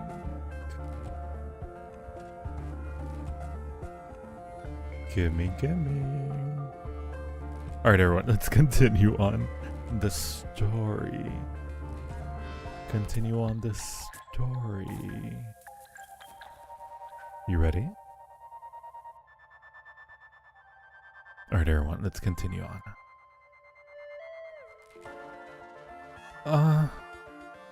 Hey, Tenny? Tenny? Can you, do you feel it? I don't remember what voice I was giving her. I don't. The final night is nigh. This is the twilight before the end. Yeah. I mean, the air's kind of weird. Like, well, it's not like I breathe anymore, but, the prophecy talks about this, right? The prophecy. Molly. Molly, how are you doing? There's so much to prepare. So much to be done. But, it's not time yet. Not quite. Okay, I guess. Well, actually, splendid. Molly, my beloved acolyte. You've done so much for me, you know? I truly value you, truly. Thanks, Tenny. I appreciate you too. Actually, I need to talk about something. What is it, acolyte? So, like, I know I act like a tough guy and all. Oh, poor Molly. But I know you know I'm not like I'm not really good at anything. And it's been really hard to fix that. Like, helping you has been great and all, but... Molly? No, really, like, I haven't been able to feed off a human in months. I'm sort of at rock bottom here. I have no stamina. And I almost got... Molly, none of that matters. What? Nothing you do down here is as important as our work down here. You know that, right? But with your help... Oh, that world is not made for you. But with your help, I can remake it. Okay, sure, but... Truly, don't you see? Once we realize the ritual, everything will change. Whatever you do outside of that is meaningless. Huh? Honestly, you don't need to be strong. You just need me, and I need you. Together, we will change the world. We will awaken the Abyssal Maiden, and nothing will ever be the same, Molly. Why doesn't she get what I'm trying to say? What? It doesn't matter? What? What am I even trying to do? Like, what was the point of... I could have died? Like, re-died? Whatever. The vampire hunter. I'm like absolutely sure that was a vampire hunter. Sure. Oh, Molly. The Abyssal Maiden. I cannot wait for you to meet her. Her beauty. It's impossible for you to see it. But you can just feel it. Her aura. Her presence. It is like standing at the precipice of an incomprehensibly wide, bottomless pit. I can't fathom it in its entirety. She cannot wait to meet you, Molly. I cannot touch her, and she cannot really understand me, not in the way you can. But I know you can bridge that gap. When she gets like this, I really don't know what to say other than, yep, sure thing, Tenny.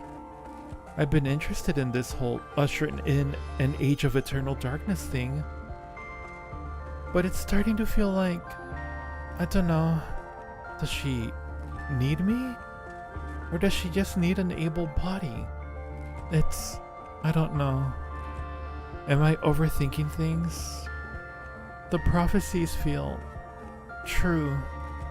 It's a weird feeling. Whenever Tenny tells me about her cult, about the Abyssal Maiden, about the darkness, something deep rings inside, resonating with her words.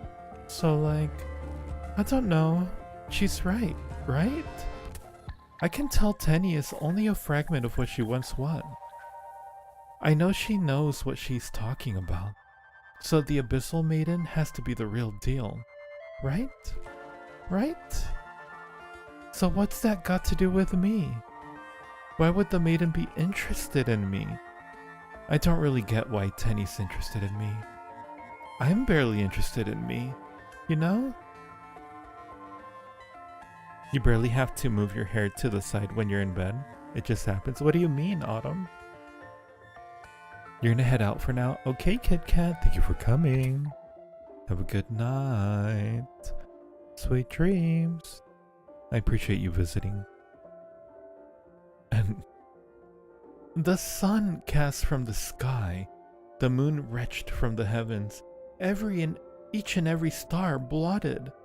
The Great Mother shall awaken from her nightmare, and cradle her children in her arms once more. And you are the one who will make that happen, my acolyte, my most precious and beloved acolyte. Yeah, of course. What would you do without me, huh? Ooh, we got a full moon. Hey, Tenny? Yeah?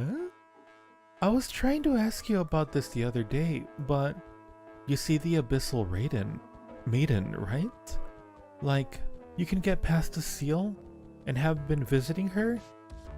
See is a funny word to use, but yes. Right. So, like, you said she was this primordial, whatever, being? She's corporeal, like me? What's she like? The abyssal maidens. A great thing, greater than any beast on the earth or in the sea. She is greater than whales, greater than dragons, greater than anything you can imagine. Her body is vast. Within her cavern, it coils and spoils in great, twisted loops.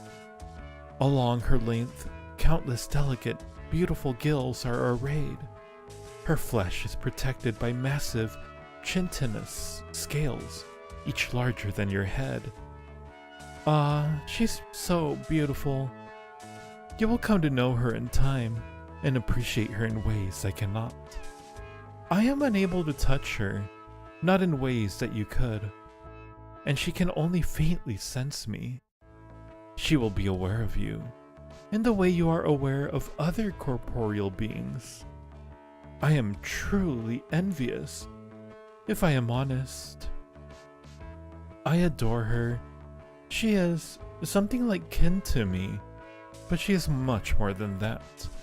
She is terrible and great, and holds boundless potential inside her. So much promise. Her presence alone will change the world forever. But I will never be able to connect with her much more deeply than I currently am able to. My essential nature, my form, is incompatible with flesh. Only some sensations bridge the gap. An incomplete relationship. Aw, Tenny. I don't really think of you that way. Like, it's just different. I don't know. It's not incomplete. When you're in bed, at some point, the majority of your hair falls to the side. I only have to move a little bit of it if I want it all on one side. Okay, I see. Pretty easy to manage, it sounds like.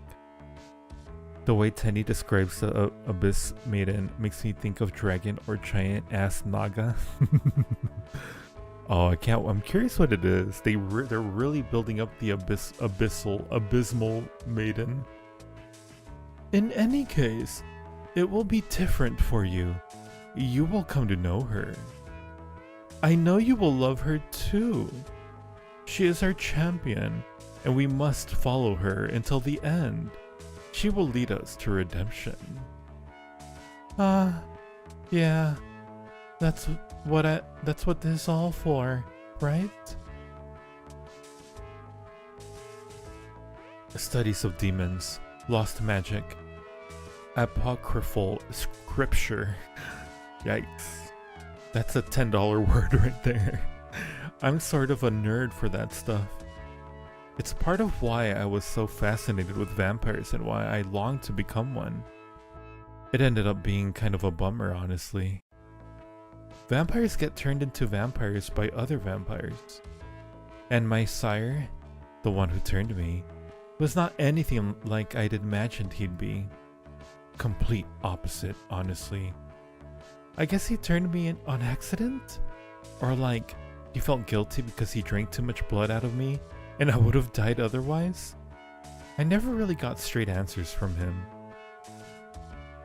Vampires usually feel some kind of responsibility for anybody they turn, but like, I think it's more about keeping any messes you make from causing you more problems down the line. He was not a good teacher. He was staked hardly a week after I met him. Yikes, that didn't last long. Said good morning to him one day, went to bed, and when I went to find him the next night, all there was a pile of ratty clothes and dust. And that was that. This guy upended my entire life, and I have nothing to show for it. Vampires aren't really known for their charity. So my only option after that was to break into libraries at night and go back to what I did before turning. Searching dusty old tomes for any hints of unliving this new unlife. So yeah, all this stuff about darkness and light, like, it's not entirely new to me. I knew that there were worshippers of the dark. And even before I was changed, I was interested in the ways of thinking that weren't aligned with conventional wisdom of the world. You hear all those unsavory things about spooky cults and mages gone mad.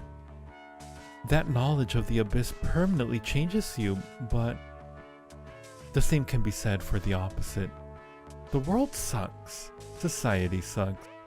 I never fit in anywhere in my life. I have always been shunned, always considered a weird, misfit freak loser. The followers of the light have hurt me, and those like me. If for nothing else, I'm grateful for the change because it brought me to Tenny.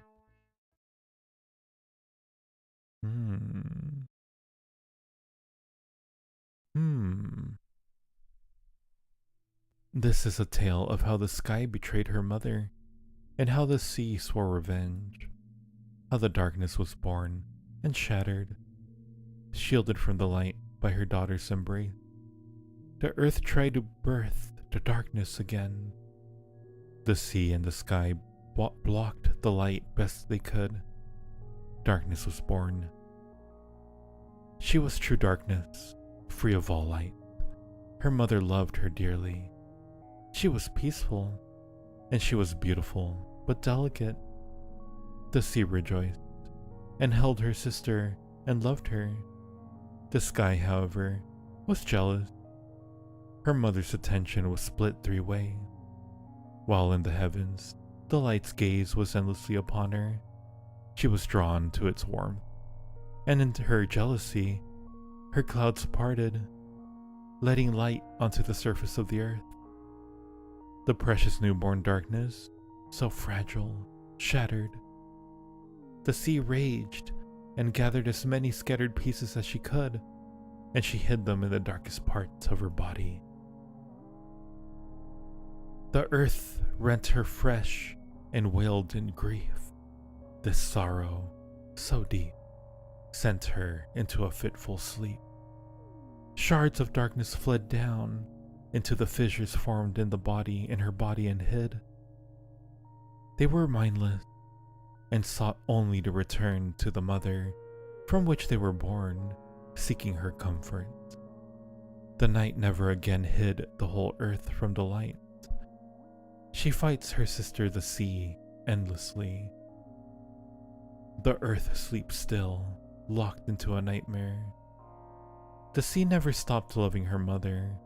She never stopped loving the darkness. In mourning, she consumed her sister's corpse and held it deep within her belly. From that corpse bathed a darkness. Life quickened and stirred for the first time. The sea bore the first creatures. All life carries a dark sea inside it, and begets life that from that sea. In death, all return to the darkness within the earth. We exist to carry out our mother's will, to end the great mother's nightmare, and bring true darkness into the world.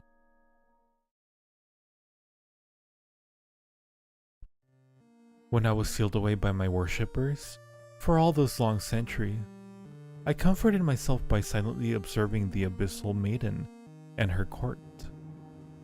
A peerless tranquility, found nowhere else within the cave. This well, deep within the cavern, is my most peaceful place. Now, the maiden stirs, no longer asleep, but in the liminal space between dream and wakened life. She tosses and turns, confused, upset.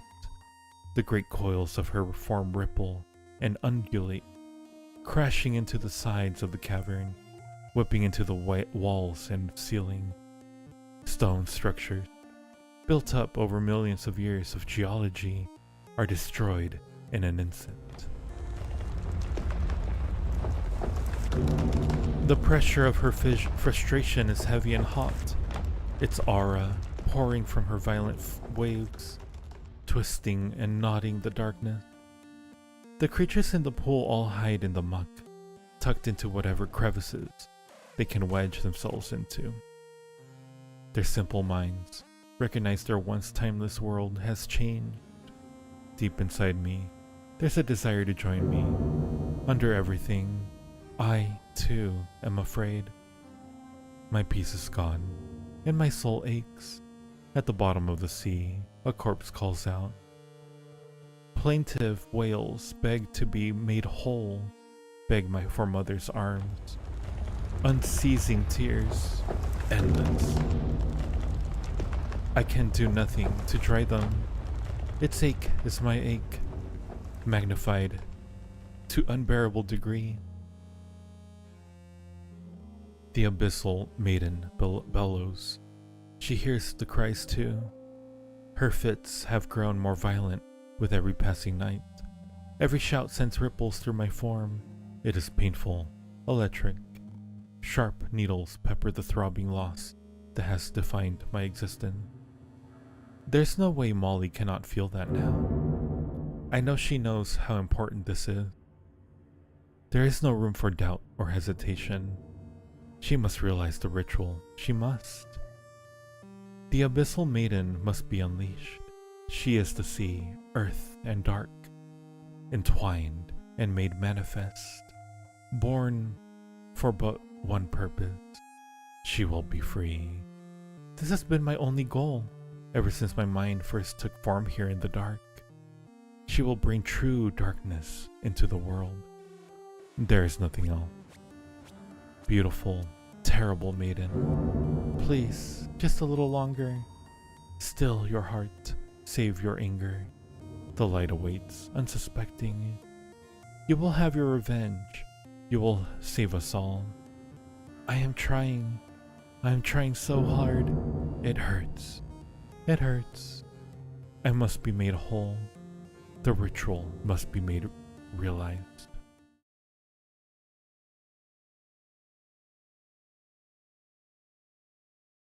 They go deep in here. Pretty deep. My body's so stiff. How long has it been since I last drank blood? I can't remember actually. It's getting a bit difficult to shift back and forth between forms too. Like, it takes longer, and my body feels bad after.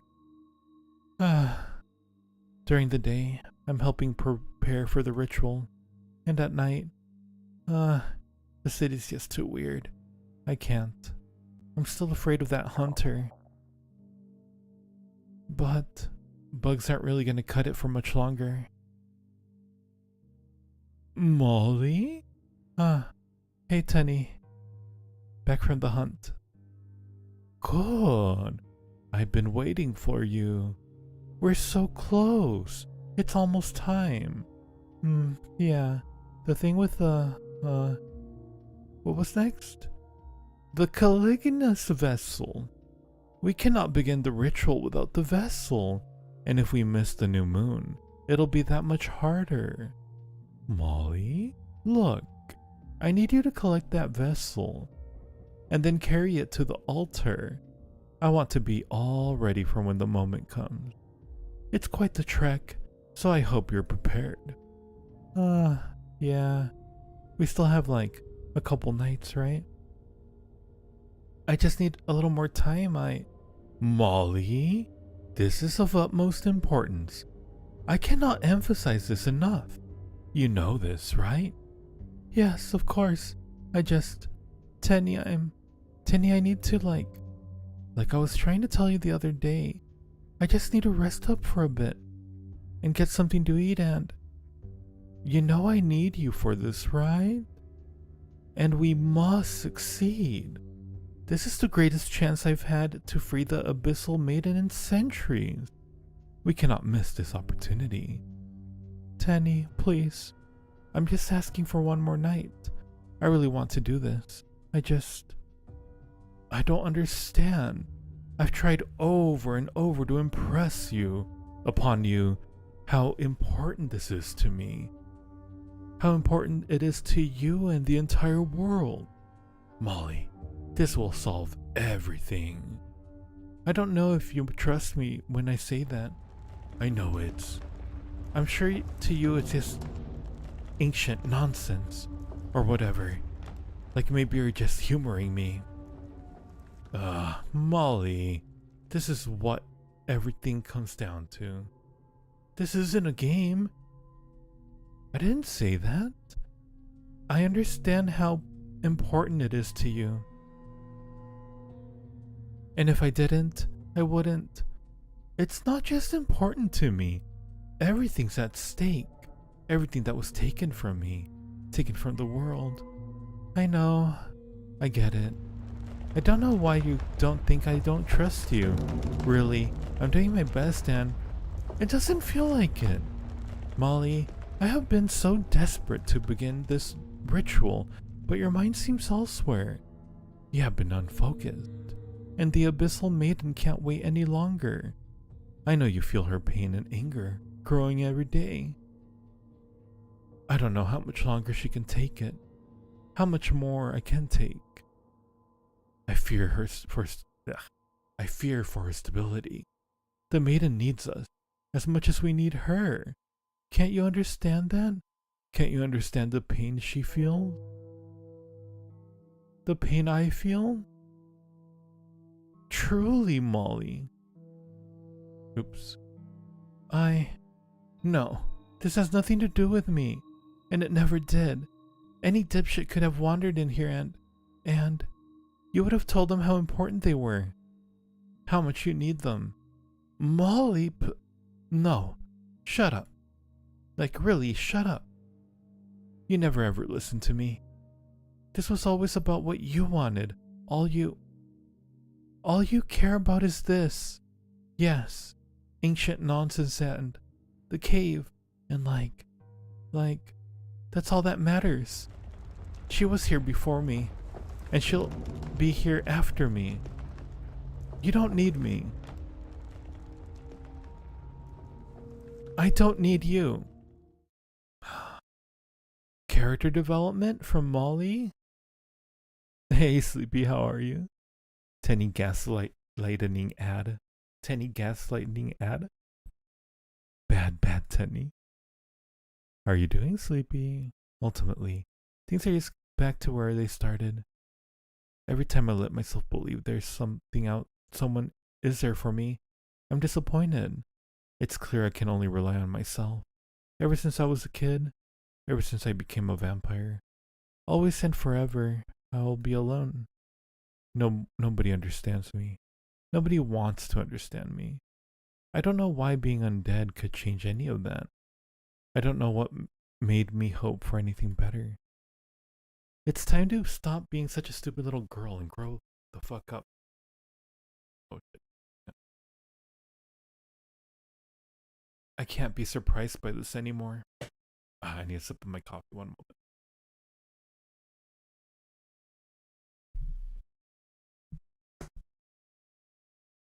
I really truly thought turning into a vampire would make me stronger, but I don't know.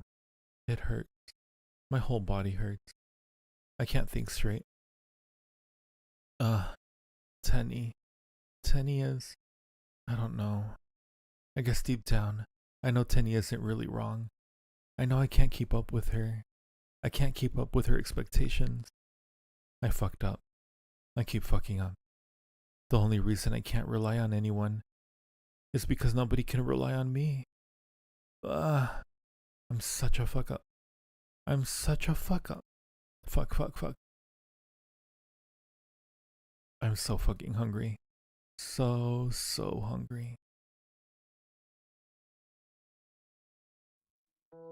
I'm out a lot later than I usually am. My head is foggy. I know the sun will rise soon, but ever since I was turned, I've been hungry. It doesn't stop. I can't ignore it, even though I keep trying to. It's obvious that only one thing quiets it, but even then, before they got him, my sire took me on a few hunts. I know what it feels like, full of blood. You feel powerful. You know you are above all the vermin you consider prey. You are smarter, stronger, faster. The world is yours. It's intoxicating, and it's real. None of those feelings are delusions. I haven't felt it in a long, long time, but I got lucky. I finally got lucky. An open window, second story, facing a crooked alleyway, completely out of sight from the street. It's only open a couple inches, but I can smell someone inside. It's irresistible. Molly got some balls. Yeah, I'm very proud of her. Very proud of Molly.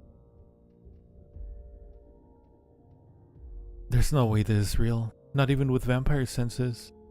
But I swear I can taste the heat of living human flesh spilling out from those 2 inches. A bit of work. Quietly clambering up a gutter pipe. Oh, so gently pushing the window up enough to squeeze inside and...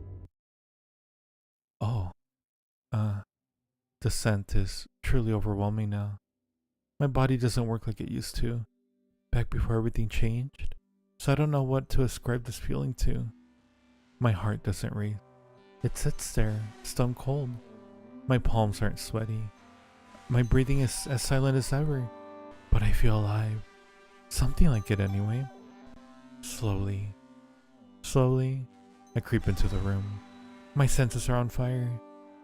Heat radiates from a figure in bed, their chest slowly rising and falling under the covers, fast asleep. I've been so hungry. This is too good to be true. I lick my lips.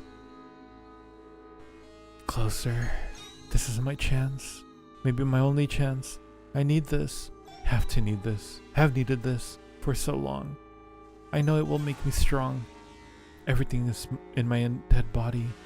Whatever bits of biology still function inside my cold flesh is screaming. Bite. Bite and drink. Drink. Drink. Drink. Be whole.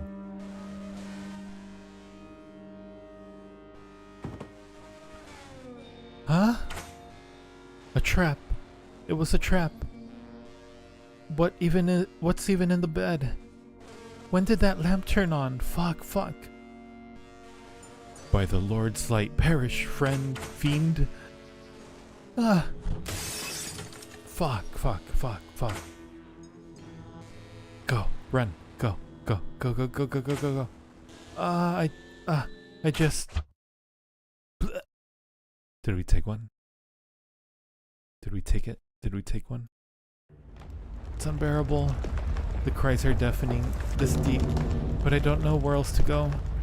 The abyssal maiden is fully awake now. She rages. Her pool, once clear and still, frosts and churns with her irritation. The water cloudy with kicked up sediment and pulverized stone. I know not if anything still survives here. I know she loved me, Molly. I loved her. You would have loved her too. I failed to communicate that to her. I failed to make her feel that love, to convince her of the promise darkness offered. She had been hurt, time and again, but she tried her best for me. Oh, Molly, you were the greatest hope, and I failed you, and I failed the maiden.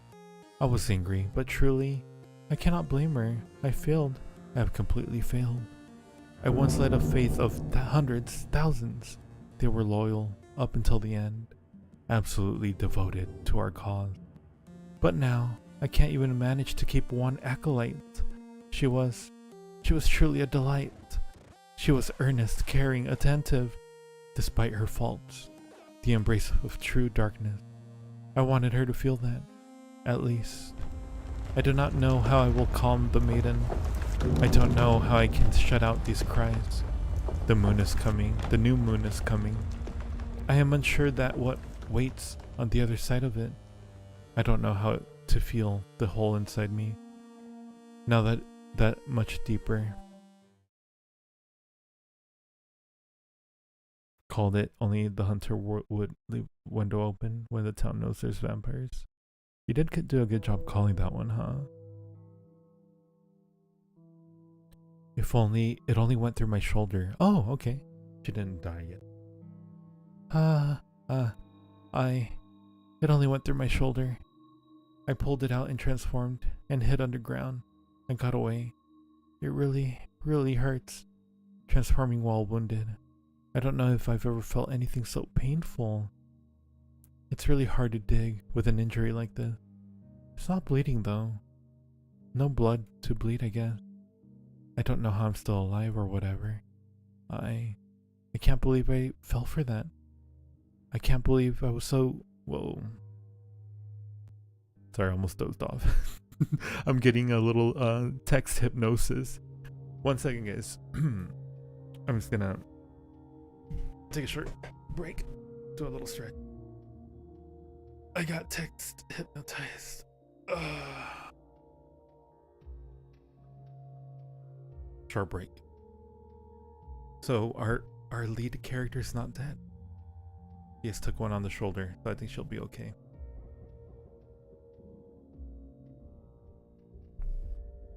The hypnotist hypnotized himself. How does that sound? Sounds interesting. You know, I wouldn't mind leaving my window open. Stretch.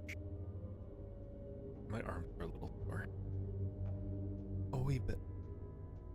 Just a wee bit. Short break.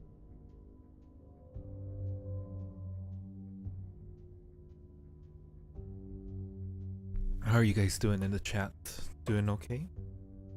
Are you doing good?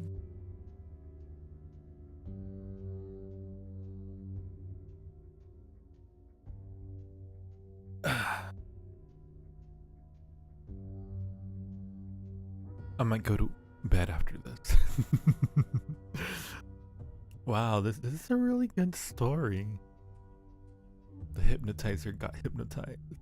That's a heck of an audio idea. You think so? You know, this music sounds a little Silent Hill-y. I don't know, everything reminds me of Silent Hill.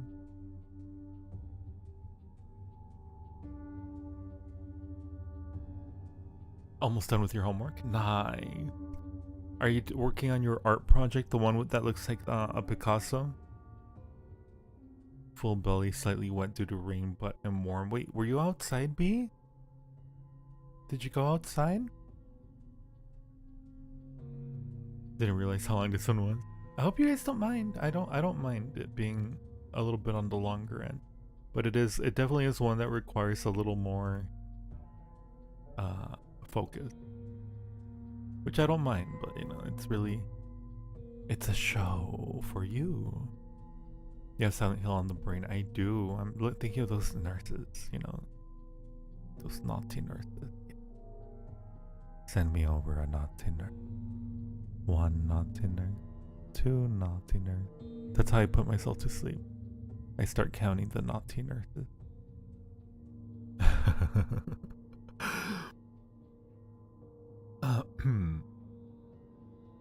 I'm doing the game document for my game and comics. Oh, that's so cool, Ron. Are you gonna make a game, Ronnie? Waiting for the delivery lady. It's tad confusing trying to find your place. It's in corner on top of venue. You live on top of businesses? I've always dreamt of living in a little in like an apartment that was on top of shops. That's always sounded like really neat, like something you could do in like New York.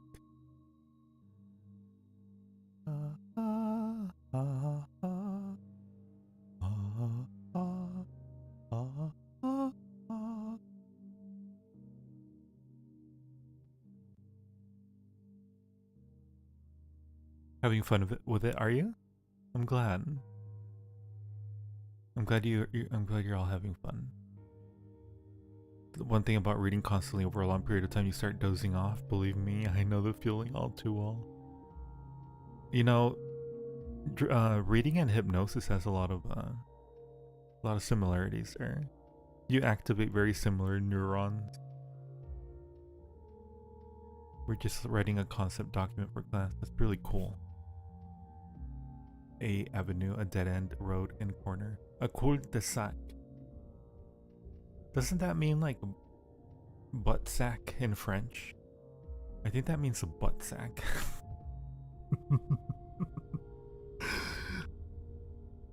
It's raining hard, so I got a 10. What? And not in a fun way. Nah, not in a fun way. Or is it? Maybe there is people out there who are like, yeah, I want to get rained on. Turns me on. More like hypnosis and hyperfixation. Yep. Similar concept. A dead end road. Off to the dead end road, we will find our bee.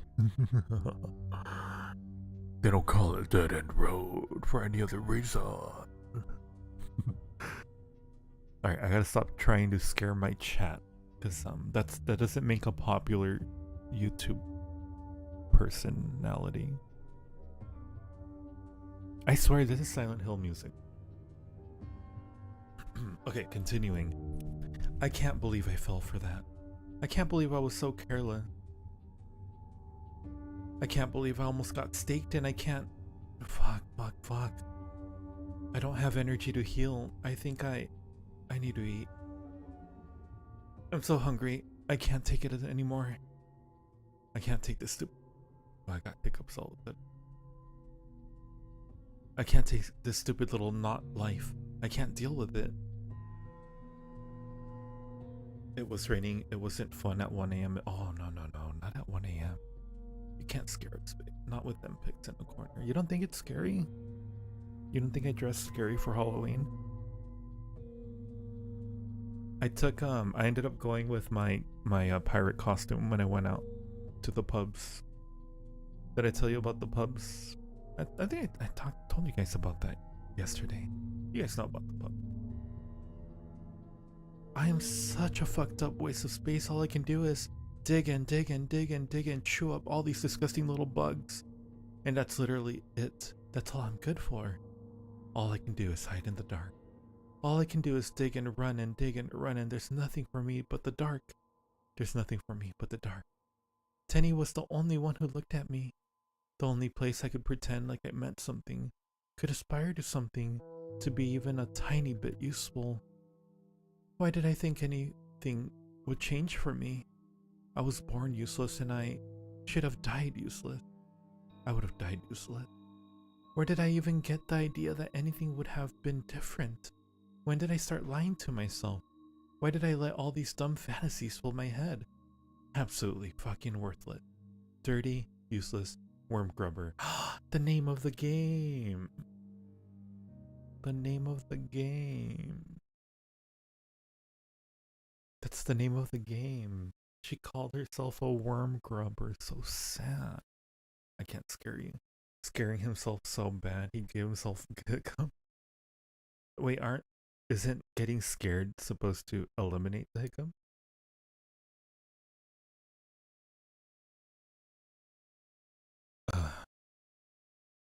Bet you got a lot of attention in that outfit. I don't know. There were a lot of people. There were lots of people for sure. Did I show you the Terrifier that was stalking us?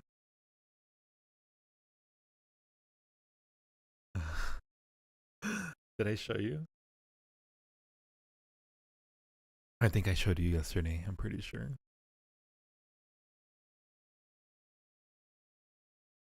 It's raining. It's pouring. The magician is casting. I'm excited for you to see Slide in the Woods, Hike Back, and Water Womb World. Is that other games on the roulette? No, it's raining. It's pouring. The magician's exploring. What am I exploring? I'm curious. My curiosity has peaked. What am I exploring? Okay, let's continue. It's almost a full moon. New moon. Oh no, Molly is mole again. Yeah, we've seen that. I think Clown likes what they see with the pirate. You think so?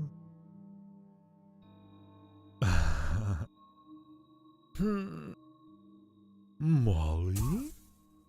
Molly, what happened? You're hurt. I almost got staked, I guess. Molly, are you? It's just my shoulder. I just need a rest. It'll heal. How could this happen? Oh, Molly. Get a bit of sugar in the back of your throat and let it dissolve. It helps. Oh, never tried that one, Autumn. Make a friend is also really good. So many games to try. I think what I'll do between now and the next time, if you guys are you guys interested in continuing on with a game roulette for our next stream? Because if you guys are, I'm considering removing the ones that I played, so that way I guarantee that I always play a new game.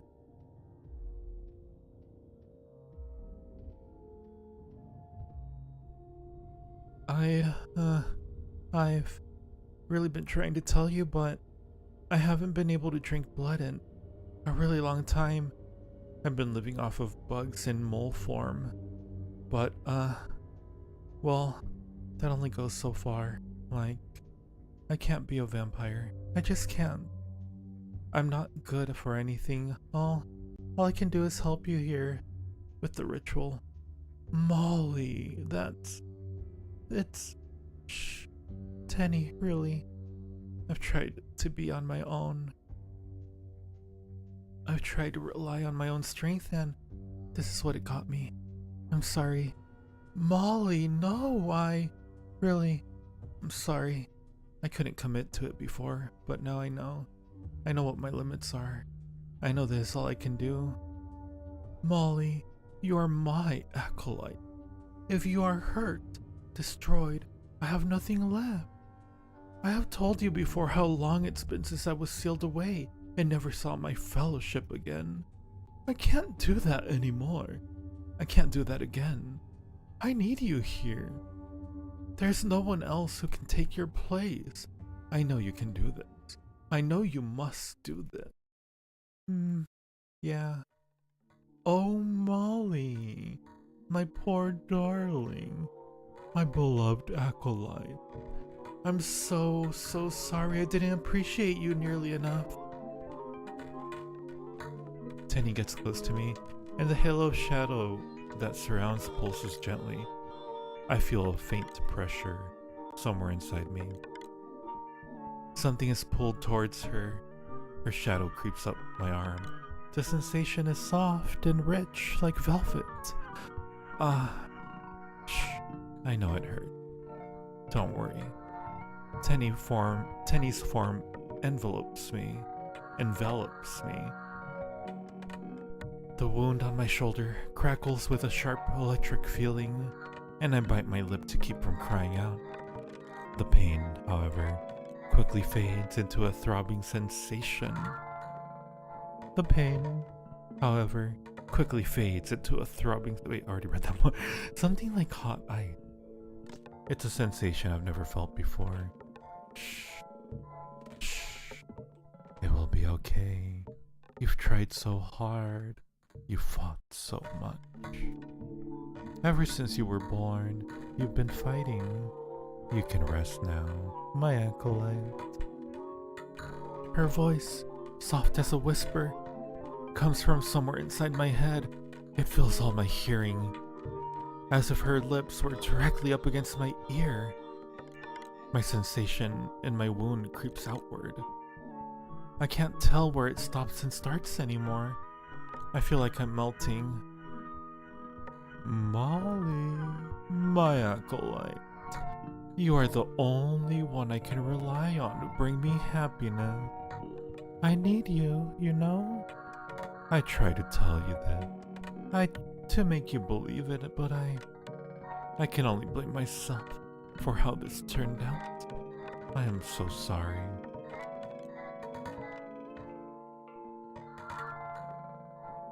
I can't find any words to speak. I can barely think. The only thing keeping me even remotely lucid is the sound of her voice under her touch. I writhe and squirm. I cannot feel the ground beneath me, only her warmth. Ever since I was turned into a vampire, my sense of my own body felt remote, like I was puppeting something from far away. That gap has been closed completely. All life is born from darkness. Each body holds a sea, and within that sea, a sliver of the dark. In the womb, you were protected from the cruel eyes of the light, swaddled in darkness. You feel so bad for Molly, poor kid. I can feel and hear the sarcasm in Tenny's voice. I hope I'm delivering Tenny properly, because the way that I feel Tenny, I feel like she's like otherworldly, that things that are more of like the human nature feels like below her in a sense, but she's also trying to be kind of human. So I feel like she has a little bit of that, like not knowing how to be regular, so everything sounds like sarcastic. I don't know. Is Tenny about to possess Molly? I don't know. We're about to find out. The cold heat now sizzes gently. Like my whole body is covered in bubbles. I am dissolving and melting. I am pulled like taffy and twisted like with Tenny's shadow. It mixes into me, and I into her. All life belongs to return to that primordial state. This is my goal with a lot of my hypnosis. My hypnos are designed to try to tap into this. I think Tenny isn't malicious, just oblivious. Yeah, that's the vibe I get from her. She's just very oblivious. Deep inside, the sliver of darkness calls out for its mother. My mind zips even further. The already flimsy grip of unawareness grows tenuous and thin, like a wisp of smoke after a candle is snuffed out. I like how they give so many breaks in between. Molly, I will return you to it. My dear acolyte, I can only offer you this insignificant imitation of her embrace. But whatever is left slips away. I am absorbed, subsumed, consumed, consummated. Man, whoever wrote this has a way with words. I'm really jealous. I'm jealous with the way of words that they have. Sorry, I'm swirling around in my chair right now. Yeah, that's kind of what it feels like. Yeah. I hope it is a comfort. The maiden will return the true darkness into the world. I will take you into that abyss. Full moon, or new moon. I really can't say no to her, after all. I don't care. Human life wasn't for me. Undeath isn't for me. But it doesn't matter. I know Tenny is right about the abyssal maiden and the true darkness, but, even if she isn't, who cares? It's worth it just to see her smile. That's all I care about at this point. It doesn't matter if I'm second place to some primordial worm god or whatever. Being her acolyte is the most useful I've ever felt in my entire life. Let the abyss chew me up and spit me out. Whoa, whoa, whoa, whoa, whoa, whoa. Whoa, whoa, whoa, whoa, whoa. Whoa, whoa, whoa. That's what I tell the vampire lady from Resident Evil 8.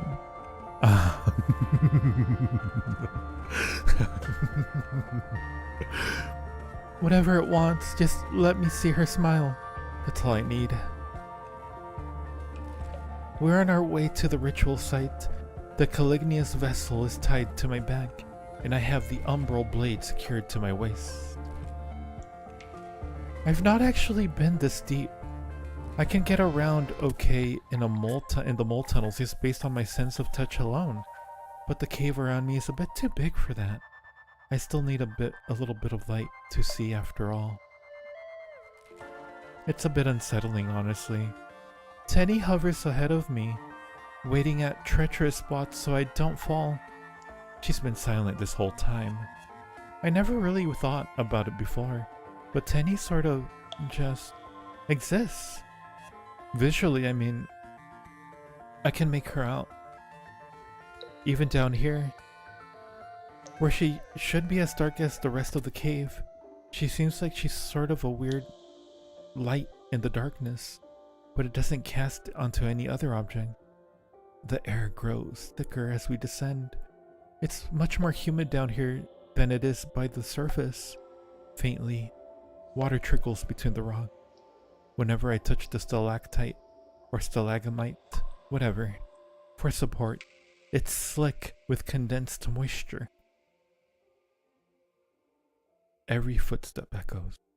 Occasionally, I kick some loose pebble, and I can hear it clatter further and further away into the abyss. I don't know what to say. I don't know what there is to say. I think all there is left is for us to play our roles. Enter the abyssal maiden's distant rumbling is absent. Oh, even the abyssal maiden's distant rumbling is absent.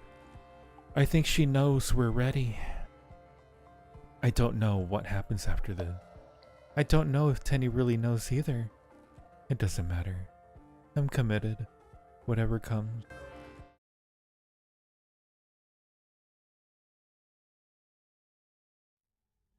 The darkness. What's happening? This is the altar.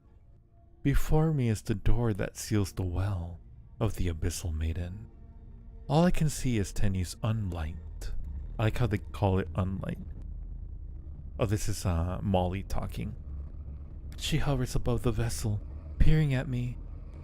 I've never seen her like this before. Despite my lack of vision somehow, I can sense the shape of the room. It's like the air is thick enough to feel. If I needed to breathe, I know I would suffocate down here. The darkness stirs, the ritual begins. Acolyte, approach the altar. Before this, on the way down, how's the volume by the way? Is it too loud? I'm afraid it might be a little too loud. Turning it down a little. I really like the stereo effect that they put on here. On the way down here, she seemed nervous, but any traces of that are gone. I don't know. I don't know. This is all I can do. This is all I need to do.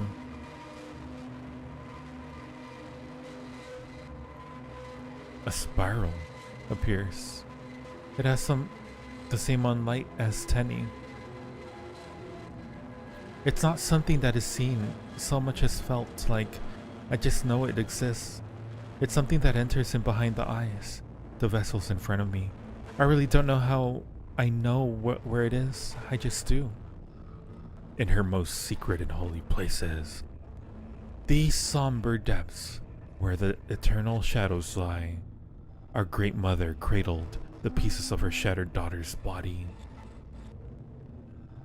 That beloved child was destroyed by the light. Her sister swore to avenge her mother and to make the darkness whole. From the depths, the sea bore the first life. These were her apostles committed to enact her revenge. You, descendant of that life, have turned astray. You followed the light, took your mother for granted, and shunned the darkness. Your soul has been twisted and misled by the warmth of the light that destroyed the darkness. The great mother, most beloved child. The precious peace that once caressed her surface shattered. The light gazes endlessly upon the ruin it has wrought and cares not. But, Acolyte, you truly understand what you have lost.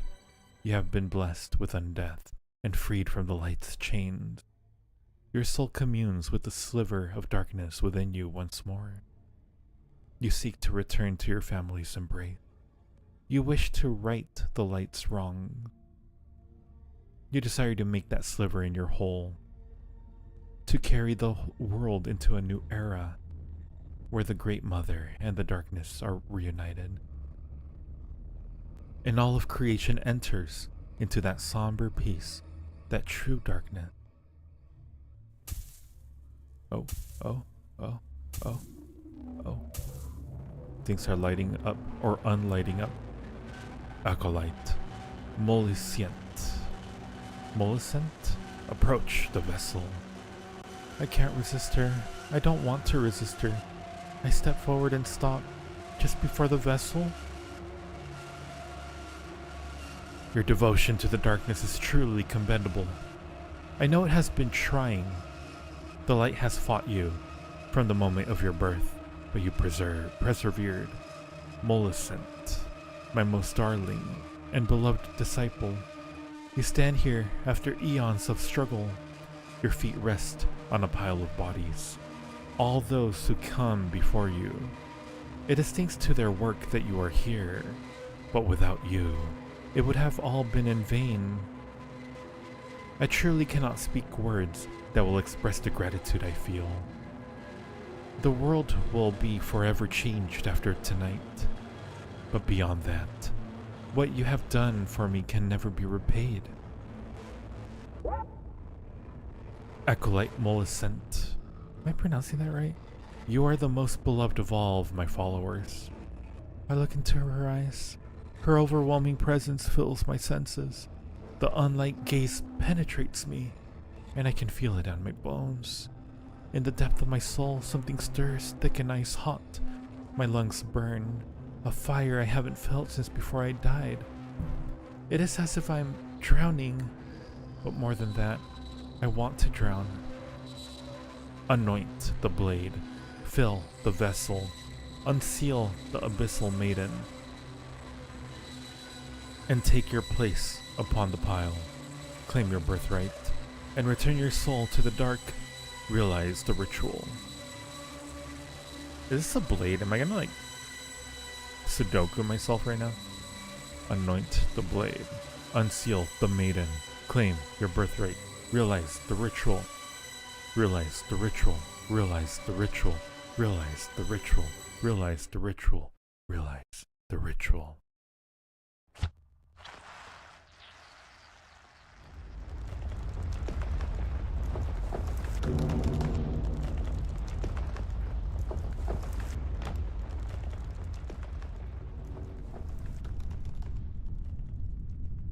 The Abyssal Maiden's rebellion will split creation.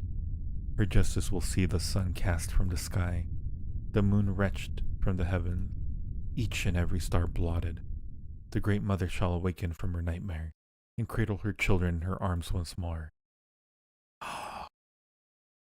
What a cliffhanger of an ending. I guess it's supposed to be a story of an entry for the VN Cup. Interesting. Artwork, writing, scripting by Thursday Rain. Soundtrack Jade, nice. Bandcamp music, interesting. Track listing, interesting. Intro music, Nancy. For sources of other resources, you see sources.txt in the game files. Special thanks. Fulga Drum. And me? Me? Me? I'm getting a thank you? Feels so special. I got a thank you.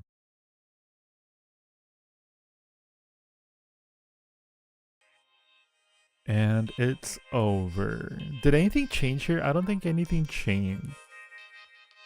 What an interesting story. So it's not really that much about Molly, but we're kind of like being taken through the journey with Molly of this world-changing event. Molly is just kind of like us learning through her eyes all these things about the end of the time of light and the coming of the era of darkness again. Very, very interesting storytelling. I really gotta say that the way that they tell this story was great. Although, I'll be honest, it was a little wordy and long, a few of the parts, but it added to the charm too. I think it's because I have to read it out loud. It's a little bit tough, so I might be a little bit biased because of that. But the writing was good though. The writing alone was really good. Very creative storytelling, and the way that they told the story as well. Very colorful, I guess is the word to put it. Very impressive for being a free game made for like a project, like a small project.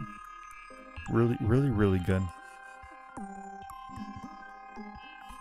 I think that's why they try to keep the vampiric people away, because of the ritual. I'm not sure. I'm not necessarily entirely sure if the vampiric people were necessarily related to the darkness, the abyssal. I forgot the name of her already. The abyssal. I'll just call it the abyssal. I just think that this particular vampire, because she was also rejected by vampires, she just happened to be led astray and happened to end up in that cave where she met that creature, that being, that sort of a non-bodily being, if that's a word that can be put together like that. And because of that sequence of events, she was like the perfect acolyte for the abyssal. So we're kind of learning two different stories, both Molly's story of becoming a vampire and being a vampire and her struggles and everything, but also the whole big massive story in the background of how they're trying to like do this cataclysmic world-changing event of bringing the darkness out. She looks absolutely adorable. Both love and hate cliffhangers. It's nice having you read to us. I love that bit. Thanks, B. This why responsible Searing? It's all that Sir's fault. If that Sir had built up poor Molly instead, rather than dying within the first week, I think things would have been better off. She wouldn't have had a bit of an anger towards the light, the goodies, the goody two shoes, and being driven into the darkness. I mean, if I understood this correctly, because it was fairly dense, so there's a chance I might have missed some things. But yeah, that's Wormgrubber, everyone, and making new vampires. Just willy-nilly, right? Just willy-nilly making new vampires. Irresponsible. Okay, everyone, I think this might be a good place to end the stream. I appreciate all of you for joining me. How long have we been streaming for? So we've been going for a little while, huh?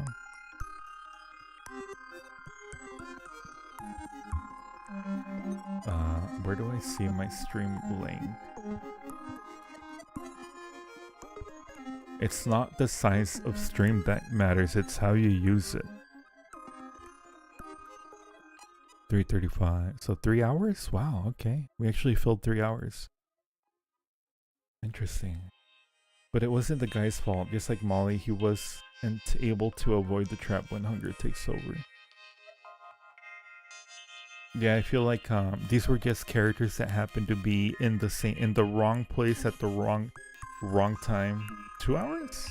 Did I do the math wrong?